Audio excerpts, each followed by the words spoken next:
बिस्मिल्लाहिर्रहमानिर्रहीम।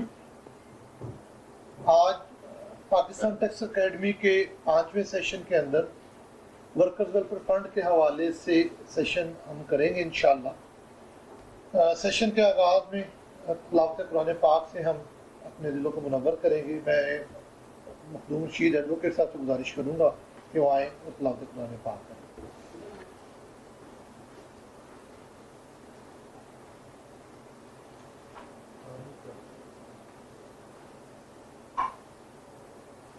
बिस्मिल्लाहिर्रहमानिर्रहीम। इन्ना अतवैनाकल कौसर वसल्लि लिरब्बिका वनहर इन्ना शानिअका हुवल अबतर। सदक़ल्लाहुल अज़ीम।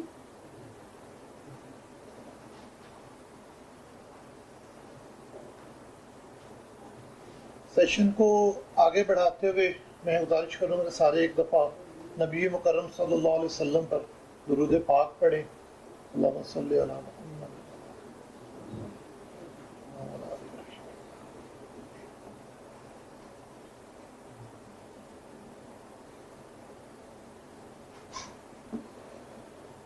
आज के सेशन का उन्वान जैसे कि सारे दोस्त जो प्रोफेशनल माशाल्लाह जानते हैं वर्कर्स वेलफेयर फंड के हवाले से पूरे पाकिस्तान से बेशुमार दोस्तों ने हमें रब्ता किया और उन्होंने कहा कि आप इसके ऊपर प्रोग्राम करें, क्योंकि इसके ऊपर बहुत सारा इस टाइम कन्फ्यूजन है कि कॉन्स्टिट्यूशन अमेंडमेंट से पहले वफाक इसको वसूल करता था, वही नाफिज करता था।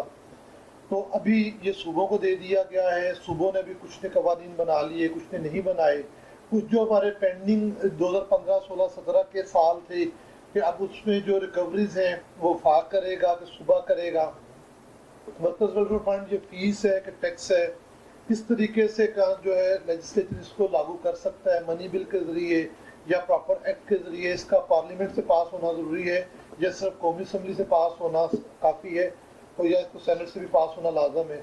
इन सारी चीज़ों के लिए मैं गुजारिश करूँगा अपने उस्ताद, हम सब के उस्ताद, अपने सीनियर सर मंशा सुखेरा साहब से कि सर आएँ और वर्कर्स वेलफेयर फंड के हवाले से हमें डिटेल आगाह करें और इसके सारी जो कॉन्स्टिट्यूशनल हिस्ट्री, इसकी जो इनकम टैक्स आर्डिनेंस के अंदर इसके टैक्स क्रेडिट्स, इसके अंदर जो वक्त से वक्त चेंज तब्दीलियाँ आती रही हैं उसके ऊपर हमारी रहनुमाई फरमाएं। सर मंशा सुखेरा साहब।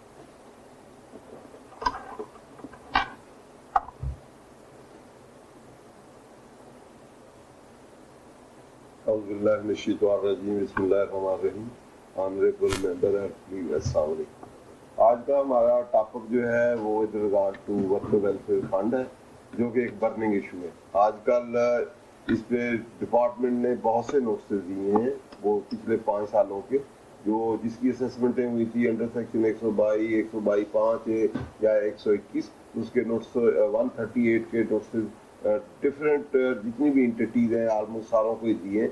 उसमें आगे बेसिकली ये इशू वर्कर वेलफेयर फंड का अराइज हुआ 2006 में। 2006 में अमेंडमेंट आई, टोटल इनकम की डेफिनेशन चेंज की गई, तो वो मनी बिल से हुई। तो उससे फिर लिटिगेशन हुई कि ये फी है या टैक्स है, थ्रू मनी बिल होना चाहिए या ऑर्डिनरी बिल एक्ट के तहत होना चाहिए। तो वो फिर अल्टीमेटली कोर्ट ने सेटल कर दी कि ये मनी बिल के जरिए नहीं हो सकता। उस अमेंडमेंट को उन्होंने रिवर्स कर दिया। उन्होंने कहा ये सर्विस है, फी है ये सर्विस, ये टैक्स नहीं है। तो इसलिए वो अमेंडमेंट वापस होगी। और साथ ही कोर्ट ने जब आगे वो हम जजमेंट देखेंगे वर्कर वेलफेयर फंड का दिया, तो कोर्ट ने साथ ही ये कह दिया कि ये जब फी है तो ये टैक्स नहीं है। तो डिपार्टमेंट ने कहा उससे पहले डिपार्टमेंट टैक्स की जो हमारी डिमांड होती थी या फंड होते थे, उसमें बोर्ड की बहुत सी क्लैरिफिकेशन होती थी कि जो हम टैक्सेस के एक्सेस टैक्सेस पेड थे या फंड में थे, उसमें वर्कर वेलफेयर फंड भी हम एडजस्ट करवा लेते थे, फर्दर कोई पेमेंट नहीं करते थे। वो किसी का रिफंड है तो वर्कर वेलफेयर फंड की अमाउंट बनती है, तो उस एडजस्ट करके रिमेनिंग हम रिफंड लेते थे। तो अब उन्होंने कहा जी जब ये जजमेंट आ गई है तो अब सुप्रीम कोर्ट की जजमेंट तो बाइंडिंग है, इसलिए ये टैक्स तो है नहीं, हम टैक्स के अंगेंस्ट इसको एडजस्ट नहीं करेंगे, तो आप इसके सेपरेट आप हमें वर्कर वेलफेयर फंड की पेमेंट करें। तो ये इश्यू अराइज हुआ। तो आप बहुत से लोगों के रिफंड भी थे, तो नोटिस 138 के जो असेसमेंटें की थी तो उन्होंने कहा ये पैसे दें, हमें इतनी डिमांड है, 138 का नोटिस इश्यू किया। उन्होंने कहा जितना वर्कर वेलफेयर 2% जो बनता है हम डिस्कस करते हैं, तो उसके बहुत से नोटिस इशू हुए, ऑलमोस्ट सब कोई। तो उन्होंने कहा क्योंकि सुप्रीम कोर्ट की जजमेंट भी है और साथ साथ फिर हमने जब उन्होंने इश्यू किए तो उस पे रिटें फाइल की। अब बहुत सी रिटें फाइल हो चुकी हैं, मैंने भी 8-10 की हैं। तो उसमें कोर्ट ने पहली रिट में at the first instance court ने ये कहा है कि ये इश्यू डिसाइड करें टू द डिपार्टमेंट कि before proceeding further in the meanwhile stay आप इनकी जो ऑब्जेक्शन है लीगल या जुडिशनल ऑब्जेक्शंस है वो पहले एड्रेस करें, उसको थ्रू स्पीकिंग ऑर्डर आप वो पास करें, फिर आगे हम देखेंगे कि आगे उसमें फिर इश्यू आएंगे कि एडजस्ट होना है कि नहीं होना, क्योंकि उनकी अपनी क्लैरिफिकेशन है बोर्ड की कि एडजस्ट हो सकता है, रिफंड के केस आप कर सकते हैं, वो बाइंडिंग उनकी जो क्लैरिफिकेशन होती है तो उसको भी नहीं वो मानते। तो उसमें फिर आप हमने कोर्ट ने डायरेक्शन दी है डिफरेंट केसेस में कि इसको आप पहले एडजुडिकेट करें, इसमें सेपरेट स्पीकिंग ऑर्डर पास करें कि किसका या एडजस्ट हो सकता है या नहीं हो सकता और किसका डोमेन है, इसमें कौन आप करेंगे या इन द मीनवाइल नया एक्ट भी आ गया। जब 18 अमेंडमेंट के बाद फिर आगे सूबों को ये डेवोल्यूशन ऑफ पावर हुई है तो उनको चली गई है, वो हम डिस्कस करते हैं। तो सारा हम इसको 4 टॉपिक में हमने डिवाइड किया है। सबसे पहले हम देखेंगे ये constitutionality and extent of power of legislation of federation and process regarding worker welfare fund pre and post amendment.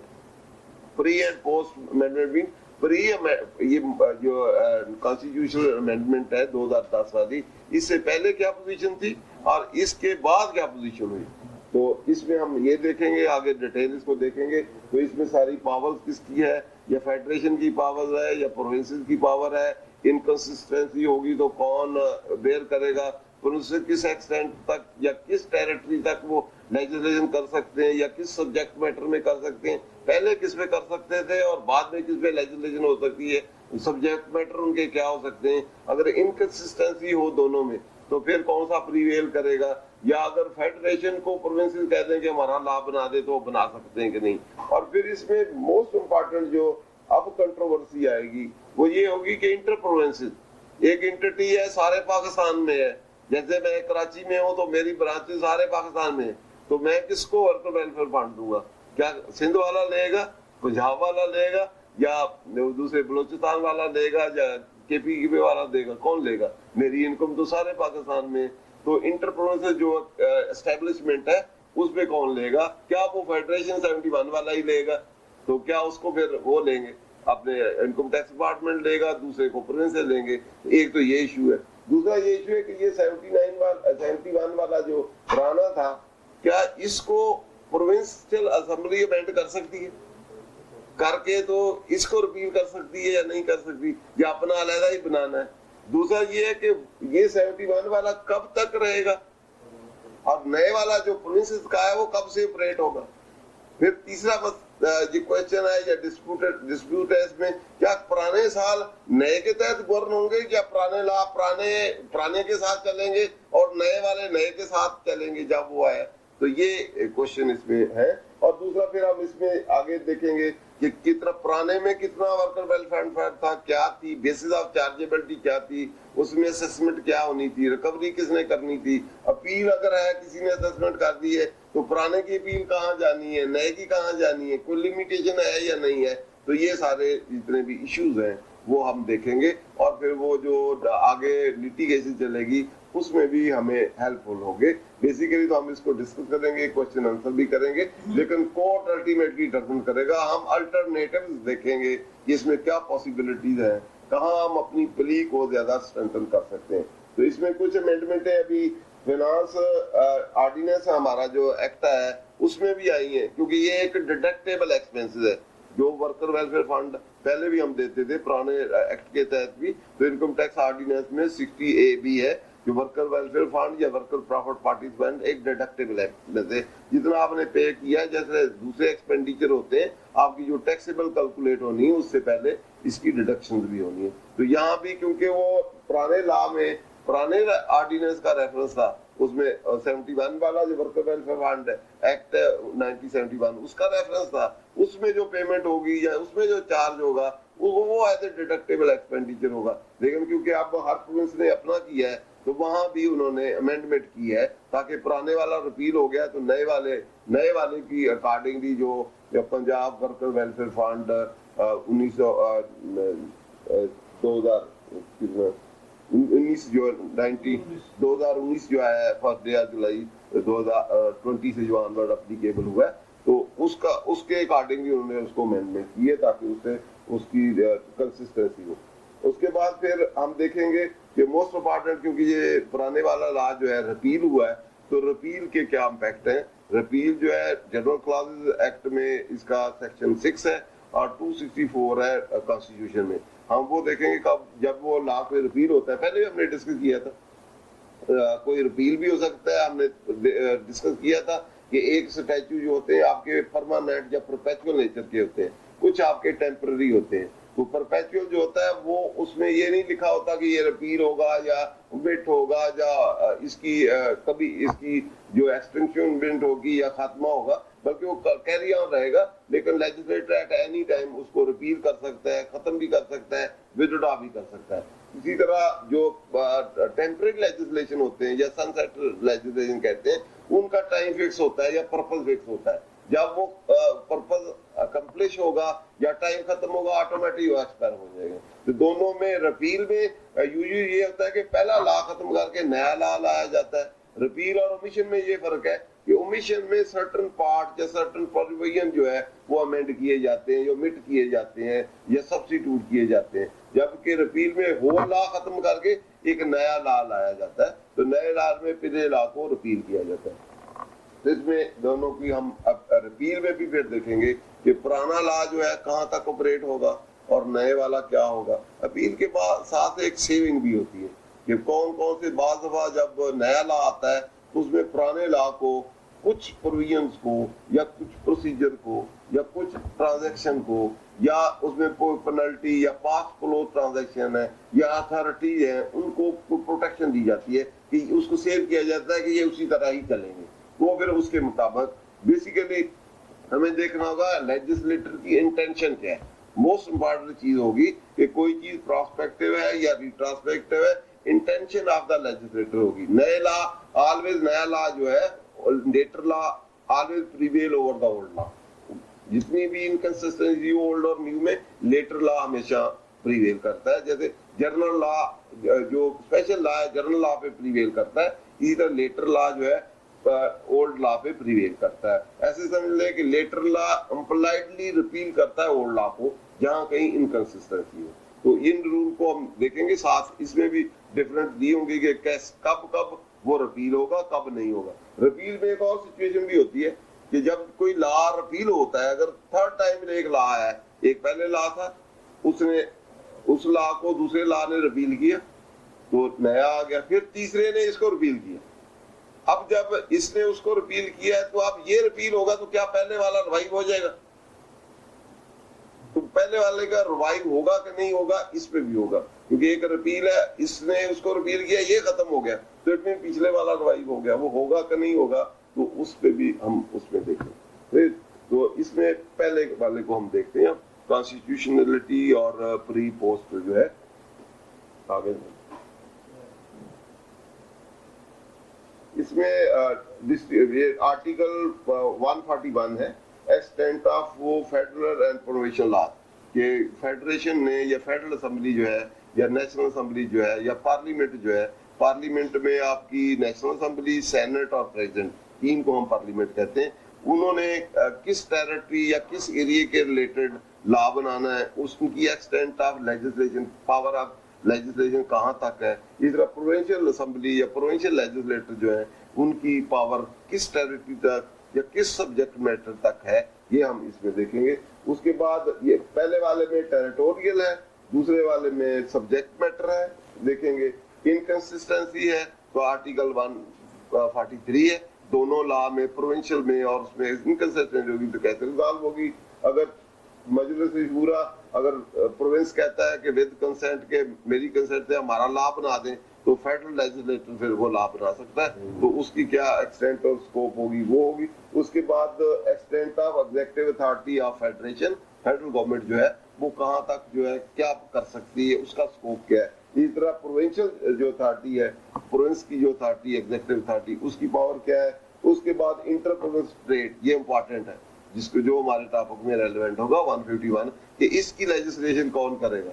Inter एक प्रोविंस में या दो प्रोविंस में या चार कोई इंटिटी या एस्टेब्लिशमेंट है तो उसकी क्या प्रोविंस कर सकता है या नहीं कर सकता, प्रोविंस की क्योंकि टेरिटोरियल तो अपनी टेरिटरी में है तो इसको ये इम्पोर्टेंट है। उसके बाद फेडरल कंकरेंट लेजिस्लेटिव लिस्ट अब ये खत्म हो चुकी है, ये प्री जो है 18 अमेंडमेंट से पहले थी, तो ये इसको भी हम डिस्कस करेंगे, उसके बाद हम ये बात करेंगे। तो इससे पहले हम पहली जो इसमें सब्जेक्ट टू द कॉन्स्टिट्यूशन मजलिस पार्लियामेंट में make law including law having extra territorial occasion for the whole or any part of the Pakistan and provincial assembly may make a law for the province or any part thereof.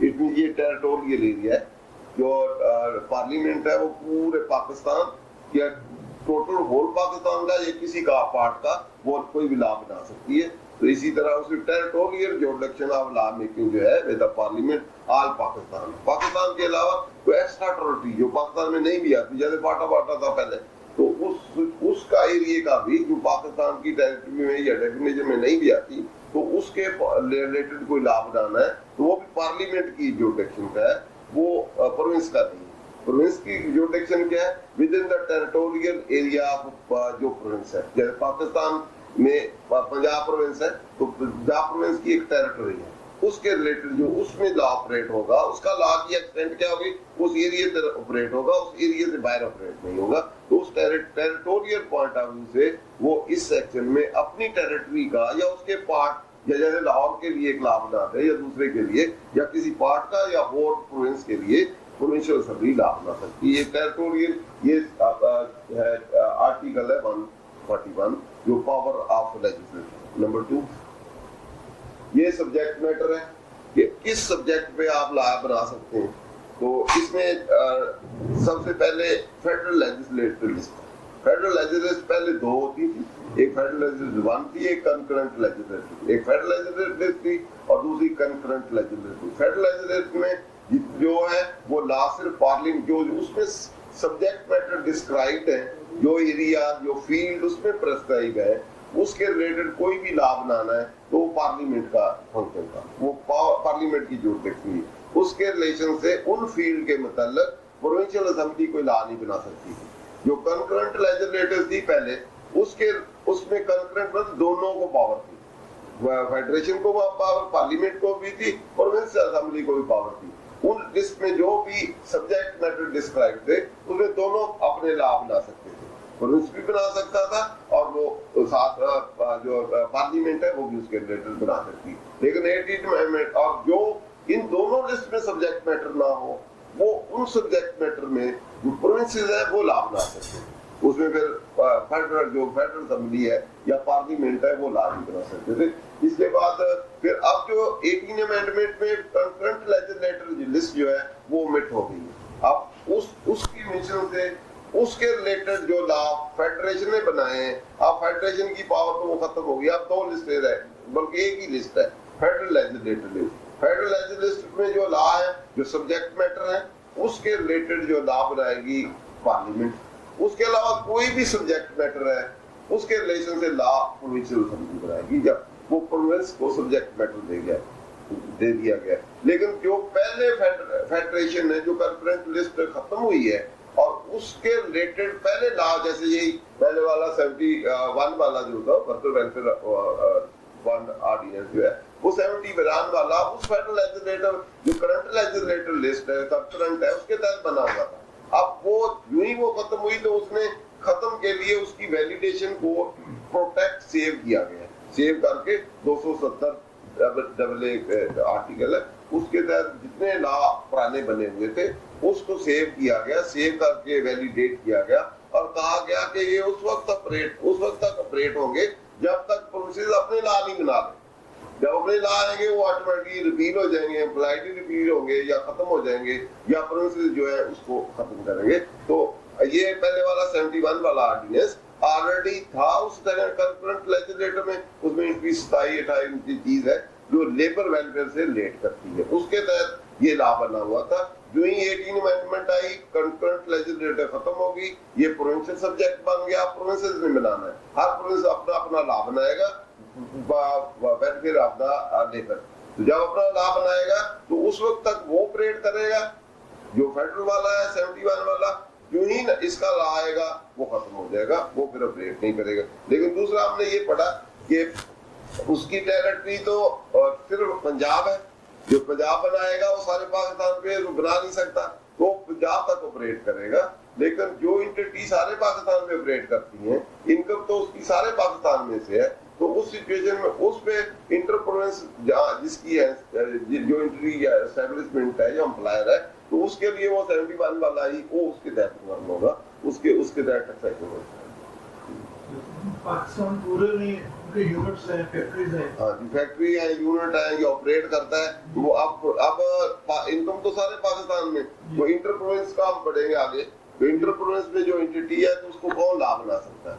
उसका लाभ federal parliament के पास है, और prohibition है कि उसमें provinces नहीं बना सकते। तो अब ये एक डिस्प्यूट आएगा जहाँ पे जैसे चार्ट अकाउंटेंट फॉर्म है, वो कहते हैं मैं लाहौर में भी हूँ, इस्लामाबाद में भी हूँ, तो मैं उधर भी हूँ, क्या कोटा में भी हूँ, मेरी इनकम सारे साल की इनकम है, साल का इनकम टैक्सेबल इनकम, उसका 2% वेलफेयर फंड देना है, किसको दूं? अगर सिंध वाला कहे मुझे दो, और पंजाब वाला कहे मुझे दो, बलोचिस्तान वाला कहे मुझे दो, KPK वाला कहे मुझे दो, इस्लामाबाद कहे हमें भी दो, तो उस सिचुएशन में क्या 2, 4 कितना वो देगा? इसलिए इंटरप्रेन्योर्स जो भी एस्टेब्लिशमेंट होगी, जो एम्प्लॉयर होगा, वो किसी के भी अंडर नहीं आता, उसको फेडरेशन के अंदर है, और 71 वाला ही उस पर एप्लीकेबल होगा, वो पुराने के तहत ही चलेगा। ये उसका रिपील होगा to the extent of province, ऐसे समझे। जो जब प्रोविंस ले आएगा, तो प्रोविंस पॉइंट ऑफ व्यू से वो खत्म हो जाएगा, बाकी टेरिटरी वो पाकिस्तान के लिए रहेगा। जैसे जैसे जो प्रोविंस लाएगा, वो की अपनी एंटिटी, जो एस्टेब्लिशमेंट, जो एम्प्लॉयर ऑपरेट करता है उस टेरिटरी में, उसके लिए वो ला ऑपरेट होगा, ठीक है। जो एंटिटी ऑपरेट करती है ऑल पाकिस्तान में, वो फेडरल लेवल पे रहेगी और फेडरेशन में देगी, तो उसके मुताबिक चलेगा। फिर आगे फिर हम देखेंगे क्या उसको भी डिडक्टेबल उसका है कि नहीं, क्योंकि इन्होंने तो अब ये वाला लेटर प्रोविंशियल ऐड कर दिया है, तो उसकी प्रोटेक्शन लगा दी कि वो क्लेम नहीं हो सकेगा, तो वो फिर क्लेम नहीं हो सकेगा, तो उसको भी हम देख लेते हैं आगे। तो ये आगे 42 ये सब्जेक्ट मैटर है। अब हम इसको देख लेते हैं, ये इम्पोर्टेंट है। इसमें लिखा हुआ है फर्स्ट में, मजलिस shall exclusive power to make law with respect to any matter in the federal legislature. Federal legislature के दो पार्ट है, पार्ट 1 और पार्ट 2। ये फोर्थ रूल है। इसमें जो भी मैटर स्पेसिफाइड है, उसमें टैक्स भी है, दूसरे भी हैं, उसके रिलेटेड जो भी लाभ बनाना है उस रेफरेंस से वो ब्रॉडर फील्ड है, और जो उनके इंसिडेंटल होंगे उसके रिलेटेड भी है। वो जस्ट वो पावर ऑफ लेजिस्लेशन नहीं है, पावर ऑफ लेजिस्लेशन इधर ही है, वो एक फील्ड ऑफ लेजिस्लेशन है, वो एक चैप्टर है। चैप्टर की डिटेल नहीं दी हुई, मेन चैप्टर का हेड दिया है, बाकी उसके इंसिडेंटल ये वो जो भी लाभ बनाने हैं वो पार्लियामेंट की बात है। अगर आपने उसकी एंट्री को इंटरप्रेट करना है तो आगे एक SNGPL की जजमेंट आएगी, उसमें तमाम जितनी भी उसमें एंट्रीज होती हैं कैसे इंटरप्रेट करना है, ब्रॉडली करना है, जनरली ब्रॉडली करना होता है। उसमें पैरामीटर या गाइडलाइन दिए कि उसमें गिवन है, उन गाइडलाइन को आप देख सकते हैं कि किस तरह उसको इंटरप्रेट करना है, उसका स्कोप क्या है, कहाँ तक है। जनरल ये है कि उसमें ऑल इंसिडेंटल जो है और रिलेटेड जो जितने भी फील्ड है सारे उसमें आते हैं। और दूसरा ये है, पहले वाला तो एक्सक्लूसिव पावर है, दूसरे वाले में कंकरेंट पावर है, वो तो खत्म हो गई, वो कंकरेंट लिस्ट पुरानी खत्म हो गई, लेकिन यहाँ कंकरेंट पावर भी है, लेकिन सिर्फ 3 सब्जेक्ट में होते। इसमें पार्लियामेंट भी लेजिस्लेशन कर सकती है, प्रोविंस भी कर सकता है, प्रोविंस भी कर सकती है। इसमें कौन से हैं? With respect to criminal law, criminal procedure and evidence. इसके रिलेटेड 3 सब्जेक्ट मैटर पे कोई लॉ बनाना हो, क्रिमिनल लॉ बनाना हो तो हर प्रोविंस अपने प्रोविंस के लिए बना सकता है। क्रिमिनल प्रोसीजर कोड बनाना हो, वैसे तो पुराना ही अंग्रेजों के जमाने के बात कर रहे हैं, हमने कभी बनाया नहीं। बनाना चाहे तो प्रोविंस हर प्रोविंस अपने अपना बना सकता है। फेडरल पाकिस्तान के लिए बना सकते हैं, और जो फेडरल असेंबली है हमारी या नेशनल असेंबली कह लें या पार्लियामेंट कह लें, तो वो पूरे पाकिस्तान के लिए क्रिमिनल लॉ बना सकती है, प्रोसीजर या एविडेंस लॉ बना सकती है। हर प्रोविंस अपने अपने भी बना सकता है। ये यहाँ सिर्फ 3 सब्जेक्ट मैटर जो है वो कंकरेंट है, वो दोनों को पावर है। तीन के अलावा कहीं भी कोई कंकरेंट पावर नहीं है। पहले थी, पहले कंकरेंट लिस्ट में बहुत सारे सब्जेक्ट मैटर थे, जैसे लेबर भी है, दूसरे भी थे, हजारों थे जो कंकरेंट सबको अवेलेबल थी। अब नहीं, अब ये 3 सब्जेक्ट मैटर जो है वो कंकरेंट दोनों को, फेडरेशन को भी और प्रोविंसेस को भी पावर है इसके रिलेटेड लॉ बना रहे। उसके बाद थर्ड है इसमें subject to paragraph B, a provincial assembly shall and मजलिस शूरा parliament shall not have power to make law with respect to any matter not enumerated in either federal legislation। तो federal legislative matter mention नहीं है उसमें, parliament उसमें कोई law नहीं बना सकती। उसमें किसने लॉ बनाना है? प्रोविंसेस ने बनाना है। सिर्फ पार्लियामेंट की पावर किसकी है? सिर्फ फेडरल लेजिस्लेटिव या एक्स्ट्राटोरियल, उसमें उसने बनाना है, या क्रिमिनल लॉ क्रिमिनल प्रोसीजर जो कंकरेंट है, या एविडेंस, ये उसकी पावर है। बाकी जितने सब्जेक्ट मैटर है वो सारे के सारे प्रोविंस का सब्जेक्ट मैटर है, उसमें प्रोविंस जो है वो लॉ मेकिंग पावर है। क्योंकि वो आखिरी है, मजलिस parliament shall have exclusive power to make law with respect to all the matters pertaining to such area in the federation as are not included any province. जो प्रोविंसेस का part नहीं है उसकी पहले भी हमने डिस्कस किया है कि होल पाकिस्तान या कोई भी एरिया एक्स्ट्रा टेरिटोरियल या प्रोविंस का नहीं है, उसमें पार्लियामेंट की पावर है। तो ये डिस्ट्रीब्यूशन है पावर ऑफ लेजिस्लेशन, ये किसके रिलेशन से कौन लॉ बनाता है। ये है inconsistency with federal provincial law. अगर दोनों में इनकंसिस्टेंट हो, दोनों at the same time operate ना कर सकते हो, दोनों ने लॉ बनाए हो, जैसे क्रिमिनल लॉ है उसने भी बना दिया, उसने भी बना दिया, प्रोसीजर लॉ है उसने भी बना दिया, उसने भी बना दिया, दोनों में इनकंसिस्टेंसी आ गई कि कौन का ऑपरेट करेगा, तो उसमें फेडरल लॉ फिर फ्री विल करेगा, दूसरा उसको जगह देगा ऑपरेट करने। इसी के तरह अगर कोई एक असेंबली कोई रेजोल्यूशन पास करे, प्रोविंशियल असेंबली, कि हमारा फेडरेशन को कहे, पार्लियामेंट को कहे कि हमारे लिए कोई लॉ बना दे, कंसेंट दे, तो उसमें फेडरेशन जो है या नेशनल असेंबली जो है या पार्लियामेंट है उसकी विद कंसेंट लॉ बना के उनको लॉ दे सकती है और वो फिर लॉ को ऑपरेट करेगा। उसके बाद फिर जो उसमें अमेंडमेंट करनी हो, चेंज करनी हो, तो वो फिर प्रोविंशियल असेंबली खुद ही कर सकती है। ये है relating to distribution of power इस तरह है।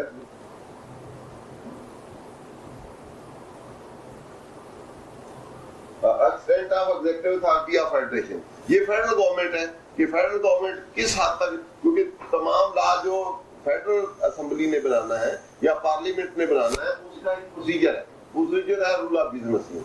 और इसी तरह आर्टिकल 90 है 1 2 3 4 5 इस तरह से 99 तक है। 99 के तहत रूल ऑफ बिजनेस है। रूल ऑफ बिजनेस में कैसे ट्रांजैक्शन होना है वो सारा रेलेवेंट जो डिपार्टमेंट होगा वो प्रपोजल लॉ की बनाएगा। फिर वो उसके बाद रूल 18 है, उस बाद प्रोसीजर है कि कहाँ वो भेजेंगे, डिस्कस करेंगे डिफरेंट डिपार्टमेंट के, लीगल है, फाइनेंशियल है या दूसरों से कंसल्ट करने के बाद फिर रूल 18 है उसके तहत फिर उसको अप्रूव किया जाएगा। वो फिर कैबिनेट जो फेडरल गवर्नमेंट है वो कैबिनेट के सामने जिसमें प्राइम मिनिस्टर होगा, 7 फेडरल मिनिस्टर होंगे, वो उसको अप्रूव कर देंगे। अप्रूव करने के बाद वो ऑर्डिनेंस हो या लेजिस्लेशन हो, वो प्रपोजल फिर बिल का पार्ट बना के, मनी है बिल है तो वो उसकी प्रोसेस जाएगा, अगर दूसरा बिल है तो दूसरे प्रोसेस जाएगा, वो उसका प्रोसीजर होगा। तो वो उस तरह ये जो फेडरल गवर्नमेंट है उसकी एक्सटेंट ऑफ अथॉरिटी उस हद तक की है जिस हद तक फेडरल लेजिस्लेटर जो पार्लियामेंट जिसकी लॉ बना सकती है, इनकी एग्जीक्यूटिव अथॉरिटी भी उस एक्सटेंट तक की है।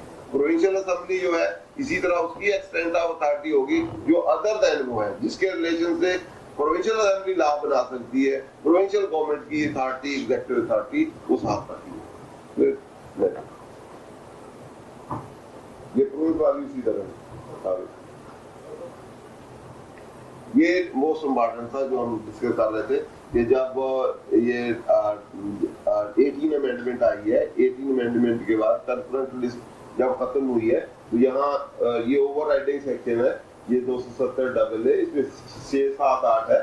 Notwithstanding omission of current legislative list by the Constitution, 18 Amendment 2014, all the law with respect to any of the matter enumerated in the said list, including ordinance, order, rules, bylaw, regulation, notification, and other instruments having the force of law in force in Pakistan or any part of or having extraterritorial operation immediately before the commencement of constitutional amendment 18 amendment shall continue to remain in force until altered, repealed or amended by the competent House.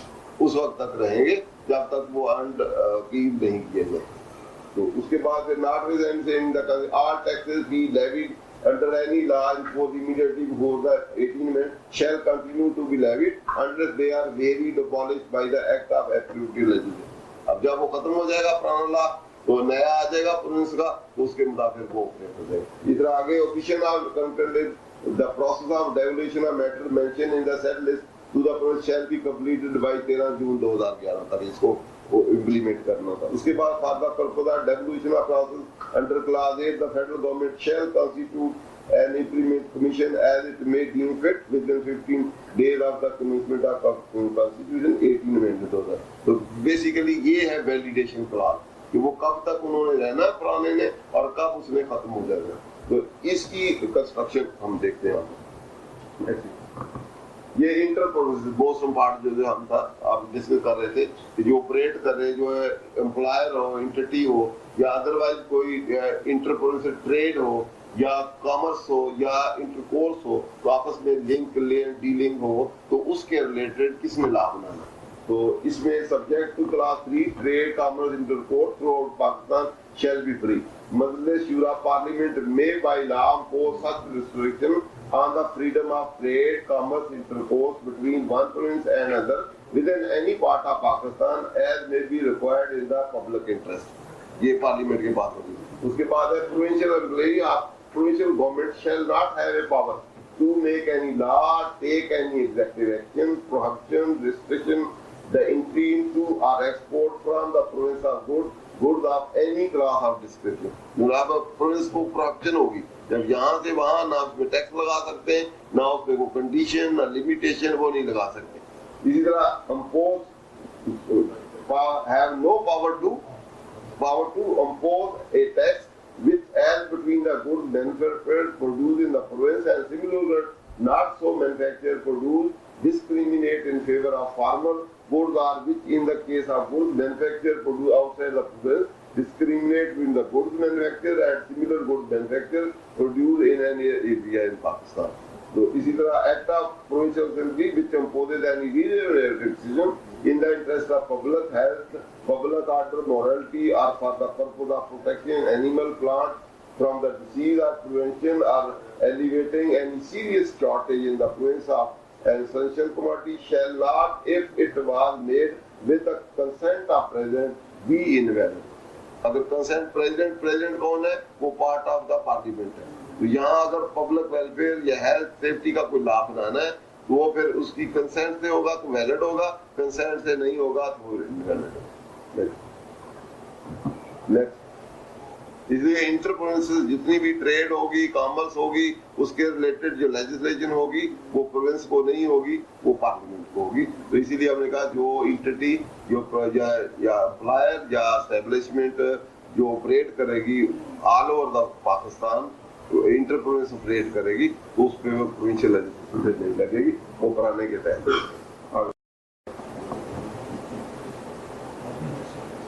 ये federal legislation ये relevant entry है कि जो हमारे labour welfare या workers welfare के लिए जो एंट्री थी federal legislation 418 amendment 2 legislators were available in the constitution, namely federal legislator which contain the subject respect of which federation could legislate and CLL front legislature which contain the subject in respect of which either the federation or province could legislate, whereas the subject was not found in either of these two lists or within the exclusive domain of provinces.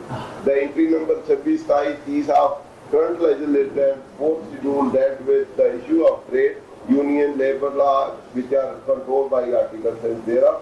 ये same are reproduce है ना। Current legislator का 26 है, welfare of the labour, condition of labour, provident fund, employer liability and work compensation, health insurance including emergency pension, age pension etcetera.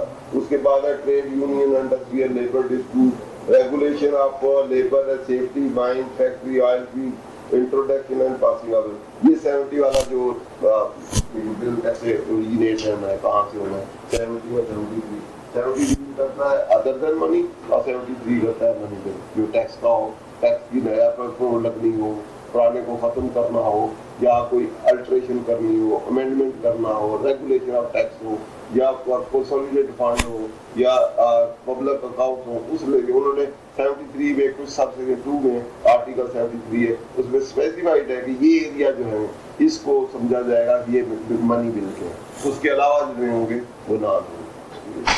तो ये entry थी पहले। अब ये इनके रिलेशन से, अब क्योंकि पुराना था, अब इन्हीं के रिलेशन से हर प्रोविंस को अथॉरिटी दी गई है, और पंजाब ने अपना प्रोविंस ने अपना एक्ट जो है पंजाब वेलफेयर फंड एक्ट 2019 अपना नेक्ट कर लिया, इफेक्टिव फ्रॉम 1 जनवरी 2020 से।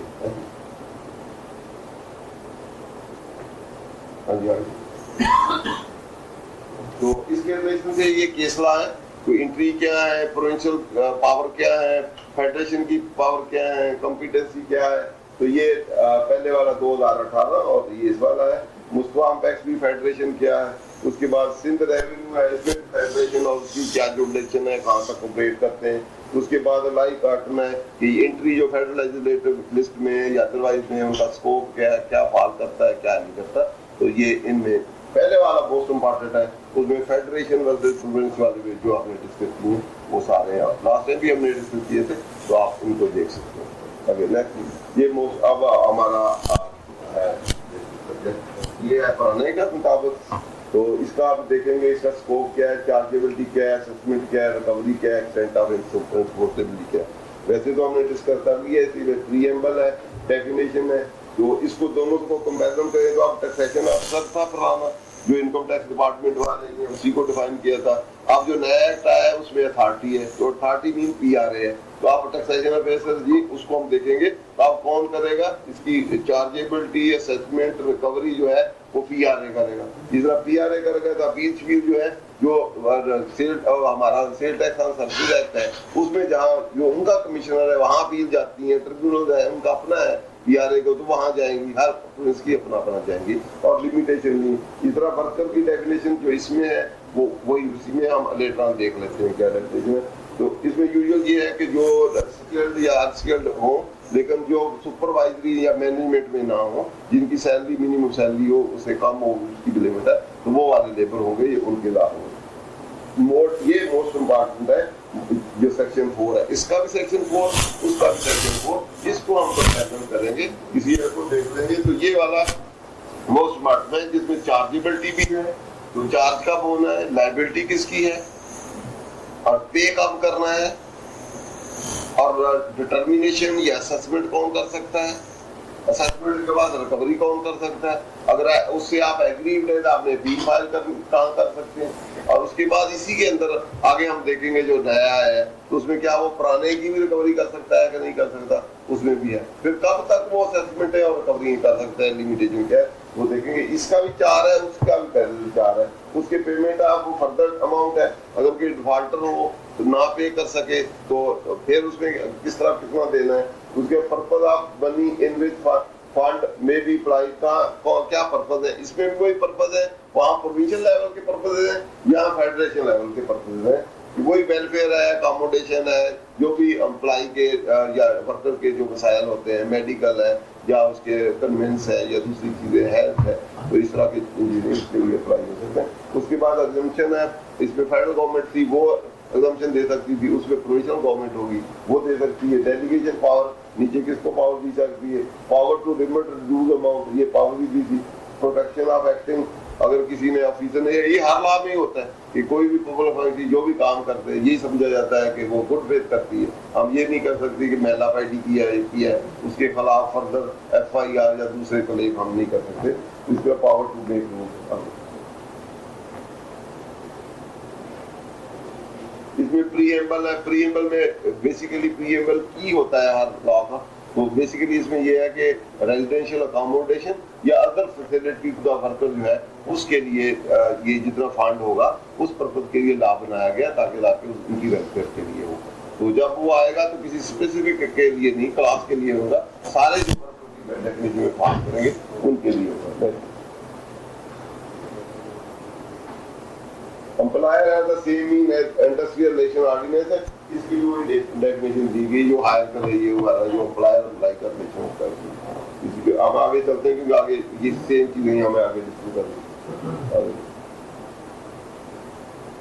टैक्सेशन अफसर देख लेना किसको देना पड़ेगा अब, क्योंकि पहले इंडस्ट्रियल एस्टेब्लिशमेंट थी, अब उसमें हम देखेंगे तो उसमें एस्टेब्लिशमेंट कवर्ड है, उसमें हर ही अदारा छोटा मोटा जो भी है, इवन आपका भी ऑफिस है जिसका तो आपने हर एक किया होगा। पहले ये इंडस्ट्रियल था, इंडस्ट्रियल के बाद फिर वो एस्टेब्लिशमेंट, इसमें शॉप ऑर्डिनेंस है, उसमें शॉप में हर चीज आ जाती है, ऑलमोस्ट उसमें आ जाएगी।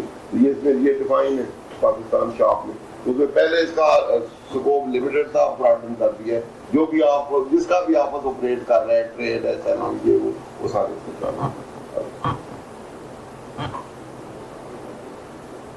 ये फीस ही लास्ट टाइम हमने कर दिया था, अगले में आ जाए, अगले में ये टैक्सेशन अफसर है, क्योंकि ये टैक्सेशन अफसर जो है means a person appointed to be taxation under the ordinance and ruled a commission as defined with of the section 2 of ordinance. ये पुराने में ये टैक्सेशन अफसर था, अब नए वाले में टैक्सेशन अफसर कोई नहीं, तो नए वाले में वो अथॉरिटी है, तो अथॉरिटी वो डिफाइन है कि PR Punjab revenue authority established under section जो 2012 में। ये टोटल इनकम, ये टोटल यहाँ से बेसिकली वो जो मैंने पहले डिस्कस किया था कि वो ये फी है या टैक्स है जो बसने का इशू अराइज हुआ था, ये डिफाइन किया था 2006 में उन्होंने टोटल इनकम, जो इससे पहले टोटल इनकम की वही मीनिंग थी जो income tax repeal income tax ordinance 79 था, जो उसमें डेफिनेशन थी वही थी, तो वो वहाँ जो इनकम कैलकुलेट होती थी टैक्सेबल, उसी पे वो 2% जो है वर्कर वेलफेयर फंड कैलकुलेट हो जाता था। यहाँ क्योंकि फिर उस 79 वाला ऑर्डिनेंस में कुछ अमेंडमेंटें आई, कुछ फाइनल डिस्चार्ज में हो गई, कुछ नॉर्मल में रही, तो उन्होंने कहा फाइनल डिस्चार्ज को भी कवर करना चाहिए, तो कवर करने के लिए तो उन्होंने डेफिनेशन, उन्होंने कहा कम से कम तो वेलफेयर के लिए कुछ ना कुछ तो होना चाहिए, तो उन्होंने कहा ठीक है जी, ये डेफिनेशन जो है फाइनेंस एक्ट 2006 में उन्होंने चेंज कर दी। उन्होंने इस यही अब भी डेफिनेशन यही अगला जो आएगा उसको देखेंगे, इसमें उन्होंने कहा टोटल इनकम कैसे डिटरमिन करनी है जिसपे ये टैक्स चार्ज करना है, तो उन्होंने कहा जो फ्री टैक्स या टैक्स बिफोर प्रॉफिट जो है, before tax profit before tax या फ्री टैक्स प्रॉफिट जो है, वो या जो इनकम टैक्स रिटर्न में आपने प्रॉफिट या इनकम डिक्लेयर की है, व्हिचएवर इज हायर, एक तो ये है जहां आपने रिटर्न फाइल की तो वहां उसको समझा जाएगा टोटल इनकम है, और उस पे फिर वो 2% जो है वर्कर वेलफेयर फंड जो है कैलकुलेट किया जाएगा या चार्ज किया जाएगा।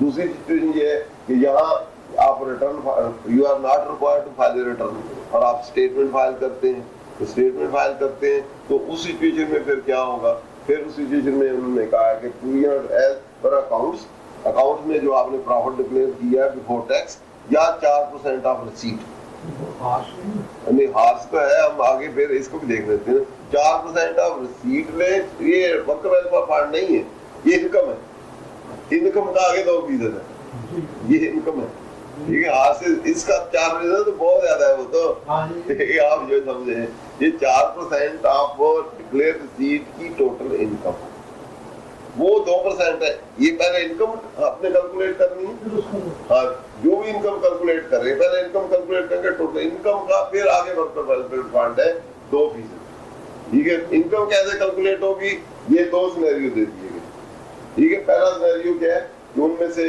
क्योंकि पहले मनी बिल में था, ये कैंसिल हुआ, रिवर्स हुआ, फिर जाके अब नए में आप पार्लियामेंट में खुद ही कर लेंगे, तो ये पहले यही आपकी भी डेफिनेशन है। अगर आप रिटर्न फाइल कर रहे हैं, इसमें भी अभी डिस्प्यूट है, अभी हम देखेंगे थोड़ी देर बाद।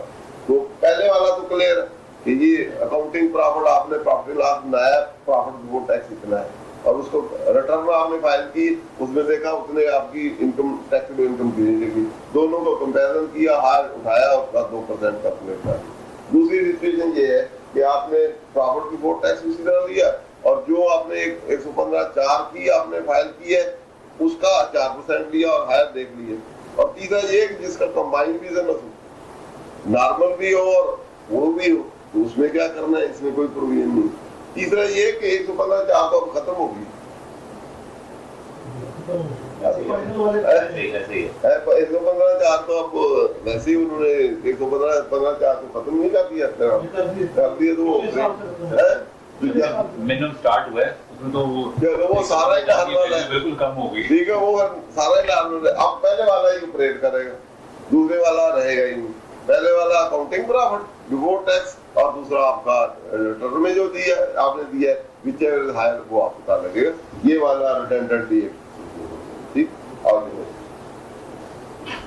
ये डेफिनेशन है, केस लॉ है, वर्कर आप इसको देख सकते हैं। तो एम्प्लॉय में यूजुअली वो वर्कर क्या है वही इसमें लिखा हुआ है, जो सुपरविजन में या मैनेजमेंट में उसमें ना हो, और मिनिमम सैलरी वो सेम ही नहीं है। इसमें ये है who is employed mainly, who is not but does not include, ये include नहीं, दो inclusion not include वाले देख लें। who is employed mainly in the managerial administrative capacity वो वर्कर नहीं होगा। और who being employed with supervisory capacity draws wages exceed, ये मिनिमम है, बदलती रहती है। 800 रुपये per day आप perform either because of nature of duty attached to the office or maybe by the reason of power vested to him, function mainly managerial। जो managerial supervision जो उसमें होंगे वो नहीं होंगे। जो आम वर्कर जो स्किल्ड अनस्किल्ड होते हैं काम करते हैं वो वाले वर्कर में होंगे, तो उनके रिलेशन से आगे ये वर्कर वर्कमैनशिप कोई एम्प्लॉयर एम्प्लॉई इसी तरह जो हायर करते हैं। तो देखना नेक्स्ट आगे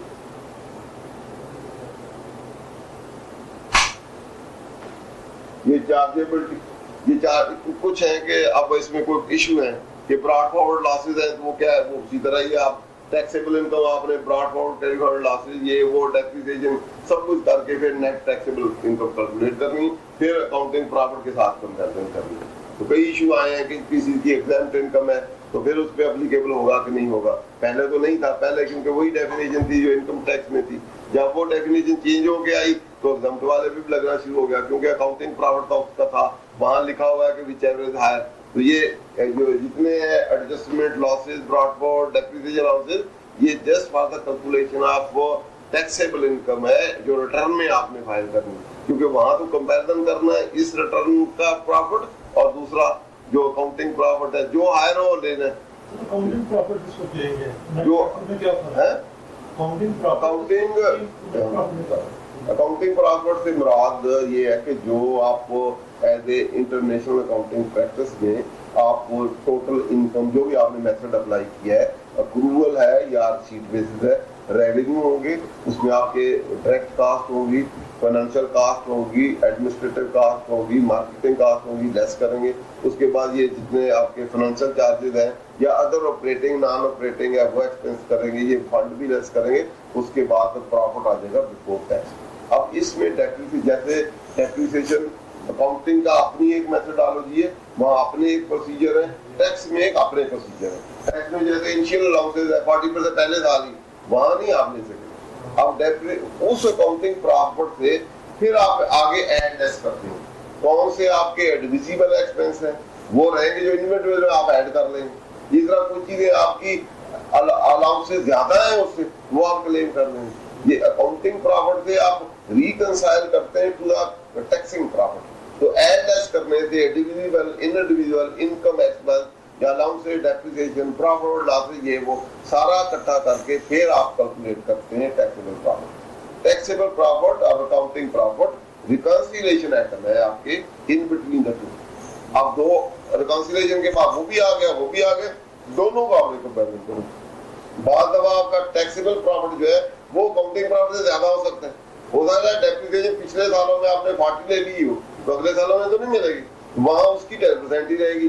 अगले सालों में आपका टैक्सेबल प्रॉफिट ज्यादा हो जाएगा, तो उसमें आपने टाइमिंग डिफरेंस है। तो एसेट की अगर वैल्यू आपको 100,000 है वही रहेगी ना, लेकिन एक टैक्सेबल में आपने 40% पहले साल ले ली तो पहले साल आपने प्रॉफिट लो स्टेट कर दी है, अंडर स्टेट कर दी, अगले सालों में ऑटोमेटिकली आपका प्रॉफिट ओवर हो जाएगा। तो टैक्स तो दोनों का डिफरेंस आप दे, दोनों वो भी कैलकुलेट कर देंगे। Profit for the year before tax कितना है और taxable profit for the year कितना है बिफोर टैक्सेशन वो कितना है, दोनों को कंपैरिजन करेंगे तो हायर ले लेंगे और उसका फिर आप कैलकुलेट कर लेंगे। फिर ये लॉसेज टैक्सेबिलिटी और ये सारी चीजें ये पहले थी जब 79 वाला आर्टिकल था हमारा, और पहली डेफिनेशन थी 2006 से पहले। तो उस वक्त जो एग्जाम्प्ट की इनकम होती थी उसमें एप्लीकेबल नहीं। अब भी 5 लाख तक, 5 लाख से बिलो तो आप फिर ये चार्ज नहीं होगा। और जब आप वर्किंग करेंगे टैक्सेबल इनकम की या इसकी अगर वो निकलता है दोनों में हायर बिलो 500,000 तो फिर आप चार्ज देंगे, अबव होगा तो फिर सारे पे 2%।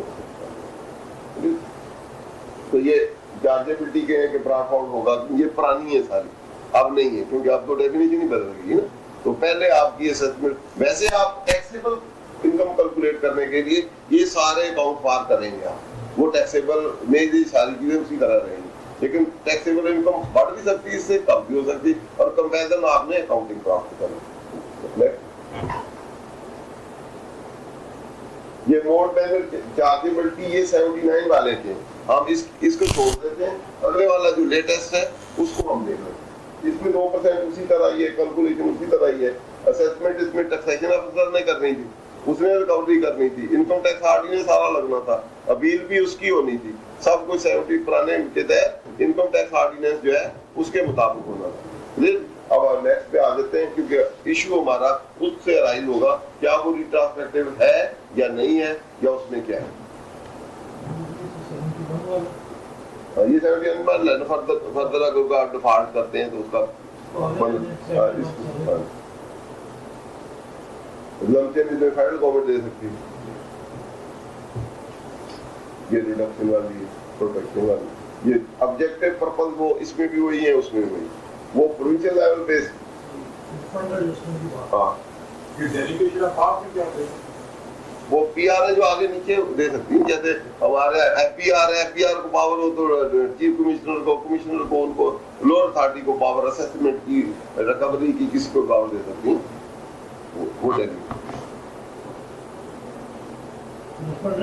जो पहले मैंने डिस्कस किया था कि पुराने लॉ के तहत तो जो वर्कर फंड था, जो फंड होते थे उसके अगेंस्ट एडजस्टमेंट होती थी, एफपीआर की ये क्लैरिफिकेशन थी, तो इस पे डिस्प्यूट है, ये डिटो में हमने ये शामिल किया है जी, एफपीआर पे तो बाइंडिंग है, तो हमारे उसमें से क्योंकि वो कहते हैं सुप्रीम कोर्ट की भी बाइंडिंग है, सुप्रीम कोर्ट ने कहा ये तो फी है, टैक्स है नहीं, इसलिए तो उन्होंने कहा पैसे दे दीजिए, हमने नोट किया, तो इस पे भी वो लिटिगेशन जारी, ये एफपीआर की जो है आगे आफ्टर अपील वो लेंगे इसकी, आफ्टर अपील देखते ना, अभी अगले में जाके सारे इशू हम देखेंगे। अगले वाला आएगा डिडक्टेबल पर, हम बताइए, अब रही अमेंडमेंट आ गई कि डिडक्टेबल एक्सपेंस है वो 2% जो कैलकुलेट करेंगे, टैक्सेबल इनकम में वो लेस होगा, लेस होने के बाद फिर आपकी टैक्सेबल इनकम होगी और अकॉर्डिंग चार्ज। नेक्स्ट,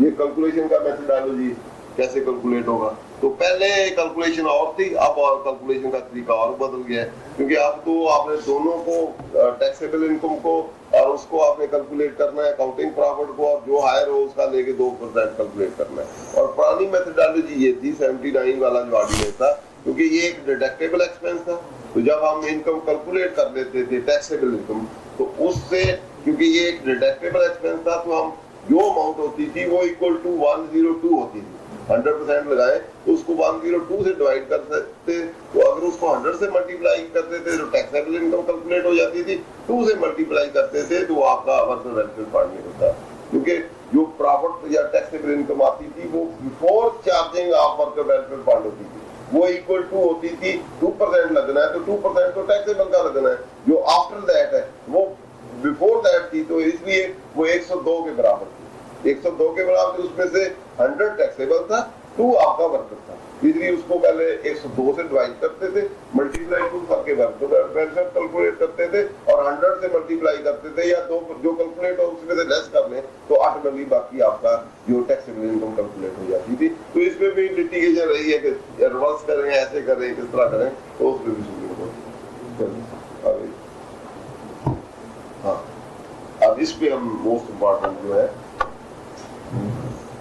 अब इसमें एक्ट जो है, पहले तो इसकी टेरिटरी पंजाब तक एक्सटेंड जो है, इसमें वर्कर वेलफेयर एक्ट जो नाम है इसका, तो इसमें वहाँ टैक्सेशन अफसर था, तो आप सारे काम की, वहाँ टैक्सेशन अफसर जो है वो असेसमेंट करता है, चार्ज करता है, रिकवरी करता है, या जो पुरानी या नई जो कुछ करता है उसका फंक्शन है।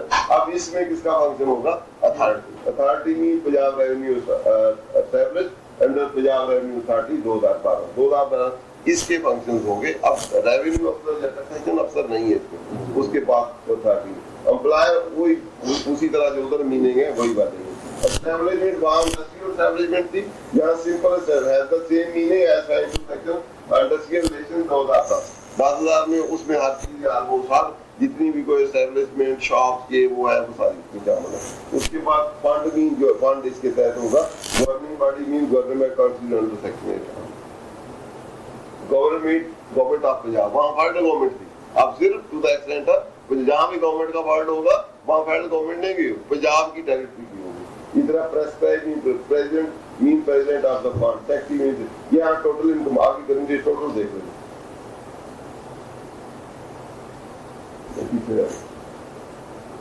ये टोटल इनकम वही डेफिनेशन जो उसमें थी उसी को बार बार दिया है। Where return of income is required to be filed under the ordinance 2001, the profit before taxation or provision of taxation as per account or declared income as per return of whichever is higher. And आगे उसी तरह where return of income is not required to be filed under the income tax, the profit before the taxation or provision of the as per account of or 4% of the receipt of the statement 115 उसी तरह whichever is higher। तो अभी इस गुना जात है नहीं आगे worker employ उसी तरह आगे इसको अब हम रख लेते हैं। This is the most important ये सारा जो पहला जो सेक्शन 4 है मोस्ट इम्पोर्टेंट है चार्जेबिलिटी लायबिलिटी टू पे वर्कर वेलफेयर एंड एग्जम्पशन। किसको एग्जम्पशन है कितनी है क्या बाकी हमने टोटल इनकम कैलकुलेट कर ही लिया है उसका 2% करना है वो कैलकुलेट करना है। इसमें every establishment are part there of the total income which in any year account commence on or after the day of closing of 30th June 30th December or 30th December as the case may be is not less than ₹500 shall be liable to pay to the fund in respect of that is sum equal to 2% of total। ये आपकी chargeability है। Liability आपकी calculate होगी 2% of the total income. Total income कैसे जो define है whichever higher counting profit या आपका टैक्सेबल प्रॉफिट जो हायर होगा उसका आप कैलकुलेट करेंगे। ये आपकी लायबिलिटी या चार्जेबिलिटी है। Every establishment liability under the act shall pay the amount due from it by depositing in the head of account prescribed by governing body prescribed by governing within 30 days from the closing account through the authority mean PRA के लिए PRA को देना है जो उनका relevant head है वहां आपने ये पैसे जमा कराने ये FPR में नहीं जाने हैं। ठीक है ये FPR वाला उसकी जुरिडिक्शन खत्म होगी हम इसमें इसको देखेंगे इसके मुताबिक करना। उसके बाद एस्टैब्लिशमेंट शैल ऑन और before the specified date for filing of return or statement under the income tax only shall pay the amount due under subsidy and furnish proof of payment along with copy of income tax to the authority। ये भी देनी proof of payment भी देना to the authority not taxation action FPR की jurisdiction से खत्म हो। आगे determination assessment establishment की definition जरा दिखा रहे हैं किसी से पहले वो उन्होंने शॉप का है कोई भी शॉप कोई भी शॉप यानी कि कोई बिजनेस एंटिटी जो रिटर्न जो ऑपरेट करती है कोई शॉप करती पहले ये होता था इंडस्ट्रियल एस्टैब्लिशमेंट थी कि इंडस्ट्रियल अंडरटेकिंग हो लेकिन अब क्योंकि पिछले सालों से उन्होंने हर किस्म की शॉप ऑफिस दुकान ये वो हर एक उसमें शामिल कर उसकी 5 लाख से ऊपर बढ़ेगी 5 लाख वो टोटल इनकम उसी तरह कैलकुलेट जी 5 लाख से बढ़ गई तो ये WWP करेगा। और आगे हम और भी देखेंगे या कोई ऐसा बंदा है जो कि FPR में रजिस्टर ही नहीं है रिटर्न फाइलिंग नहीं करता उसका भी प्रीमियम दिया होगा तो भी वही जा रहे हैं वो भी आगे फिर देखेंगे उसकी तो इनकम उतना है नहीं वो उसके लिए भी उनका जो रजिस्टर नहीं है FPR के साथ उसका अथॉरिटी को वापस दे दी वो बात कैलकुलेट कर देते हैं। वर्ड यूज किया कि एवरी एस्टैब्लिशमेंट रजिस्टर्ड हो या ना हो तो इन्होंने PRA उन्होंने पकड़ में सारा हो यही कह रहे हैं ना आगे उसका ये एक तो टोटल इनकम के नहीं एवरी एस्टैब्लिशमेंट पहले से तो टैक्स ये वर्कर फाइंड नहीं लगता ना पहले टोटल इनकम भी तो हो रहा उसकी तो टोटल इनकम में से टोटल इनकम 5 लाख से भी बढ़े ठीक है तीनों कंडीशनें पूरी होंगी तो लगेगी ना जस्ट एस्टैब्लिशमेंट से तो नहीं लगना ना ठीक है। पंजाब आजकल बहुत तेज हुआ है just establishment is nothing unless उसकी टोटल इनकम क्वालीफाई करे टोटल इनकम क्वालीफाई करने के बाद उस लिमिट से बढ़े और गवर्नमेंट प्रोविंशियल गवर्नमेंट ने एग्जम्पशन ना दी हो तो फिर चार्जेबिलिटी आपकी आएगी। ये सारी कंडीशनें फुलफिल होंगी तो पहला स्टेप होगा चार्जेबिलिटी। चार्जेबिलिटी के बाद फिर आपने पेमेंट टाइमिंग है कब करनी है वो भी उसने बता दिया। फिर प्रूफ कहाँ जमा करानी है वो बता दिए। ये लायबिलिटी किसकी है? एस्टेब्लिशमेंट और एम्प्लॉयर। एम्प्लॉयर जो है या एस्टेब्लिशमेंट मालिक है उसकी ड्यूटी है और उस एस्टेब्लिशमेंट करनी है। ये कंडीशनें किसी पे भी लगेंगी जो बिजनेस करता है तो उसने ये देनी है। फिर उसके बाद फिर नेक्स्ट है डिटर्मिनेशन असेसमेंट एंड अथॉरिटी। कौन डिटर्मिन करेगा, किस तरह होगी? Officer authorized by the authority, ये ऑथराइज लिख दीजिए, ये अथॉरिटी है। Officer authorized by the authority shall by order in writing determine the amount due from and establishment under the act, if any, after taking into account the amount paid by the establishment in respect of that year, and establishment shall pay the amount, determine any difference in respect thereof on or before the date specified in the order. Through जिस तरह ये order करते हैं, हमारे taxation officer करते थे order, जो assessment करते थे, अब उन्होंने तो असेसमेंट उसी तरह ही करनी, इन्होंने एक सेपरेट ऑर्डर करना है। पहले तो जो मेन ऑर्डर करते थे या आप सेल्फ असेसमेंट में 122 में खुद कर देते थे, नहीं है तो 122 में कर देते थे या 121 में कर देते थे, या एडिशनल कमिश्नर जो 122 5 में कर देता था, तो साथ ही आपका वो वर्कर वेलफेयर फंड भी लगाता था। पुराने अपील में एक IT 30 होता था, पहले नहीं भी चार्ज किया तो उसमें चार्ज कर देते रिकवरी के टाइम। तो अभी उसकी भी पेंडिंग वो जो लिटिगेशन हमारी मैंने बताई, उसमें हमने कहा जी इंडिपेंडेंट ऑर्डर पास करें, कोई डिफॉल्ट चार्ज है, कोई चीजें हैं तो उसके साथ इसको, ये अगर अलहदा है टैक्स नहीं है तो ऑर्डर भी फिर अलहदा होना चाहिए, तो अलहदा उसका पास करें पुराने का, ये भी उसमें एक इशू रहेगा।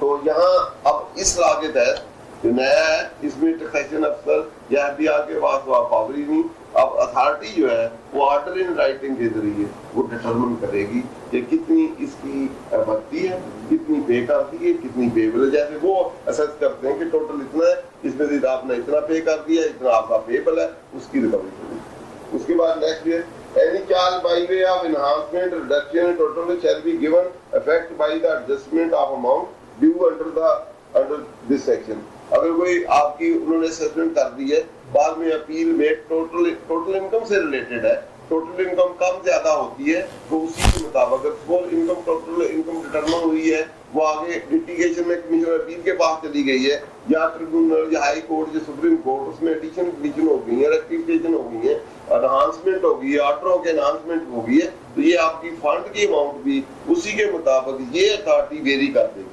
अगर आपकी उन्होंने आपने सेल्फ में वहाँ फाइल की है तो थोड़ी अमाउंट है टैक्सेबल इनकम, तो आप पे टैक्स लगे, बाद में कमिश्नर भी ने उसमें एडिशनें कर दी, एडिशनें करके और ज्यादा बना दी है, तो ये भी फिर अकॉर्डिंग उसको वर्कर जो है अथॉरिटी ये भी उसको चेंज कर दी, कम होगी तो कम कर देगी, ज्यादा होगी तो ज्यादा कर देगी। उसके बाद any amount paid by the under this section on the basis of order in appeal under the act to whom has been paid, excess shall be refunded to the establishment or shall be registered and engage the liability under the act in the succeeding year on account of request of the employer।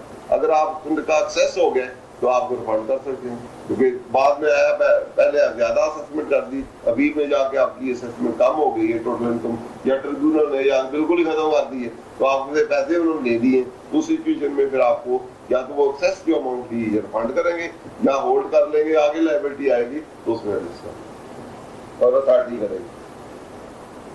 उसके बाद payment made by the servant to the fund under this year shall be treated as expenditure for the purpose of assessment of tax. इसमें independently premium जैसे वहां हमारा है कि allowable deductible expenditure है, इधर भी उन्होंने उसको एक्नॉलेज किया है कि ये एज ए एक्सपेंडिचर कंसीडर होगा, जब आपकी टैक्सेबल इनकम रिटर्न होगी तो ये एज ए एक्सपेंडिचर होगा। तो इसको भी कैलकुलेट करने के लिए अगर एक्सपेंडिचर है तो जो टैक्सेबल इनकम कैलकुलेट करनी है दूसरे वाली प्रॉफिट वो वाली नहीं, तो उससे पहले इसको 102/2 करके फिर कैलकुलेट करेंगे जब टैक्सेबल इनकम कैलकुलेट करेंगे। उसके बाद where assessment of income under the tax for any year is not finally made on और before specified date, the establishment shall pay the amount as required under this section for that year on the basis of average income. The payment of the establishment of the fund under this shall be treated as expenditure. उसके बाद where assessment of income under that for any year is not finally made on or before the specified date, the establishment shall pay the amount as required under this section for that year on the basis of average income assessed during the preceding 2 years. एक नई पुराने वाले में ये नहीं थी, यहाँ आपकी इनकम असेस नहीं हुई तो जैसे एडवांस टैक्स नहीं होता वो 147 वाला कि पिछले साल जो पे किया है उसके मुताबिक 4 किस्तें बना दो, तो इसमें पिछले साल का 2 सालों की जो है आप टोटल इनकम उसी तरह एवरेज करके उसी का कैलकुलेट करके आप फिर फंड की लायबिलिटी दे दी जाएगी, जब डिटरमिन होगी फिर उसके मुताबिक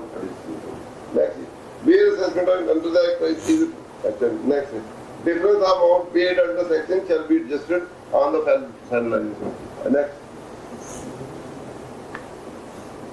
Whereas fail to pay the willfully otherwise amount due from it under that, it shall without regard to any other liability to which it may subject on that, and for the time being in full be liable to pay amount equal to 15%.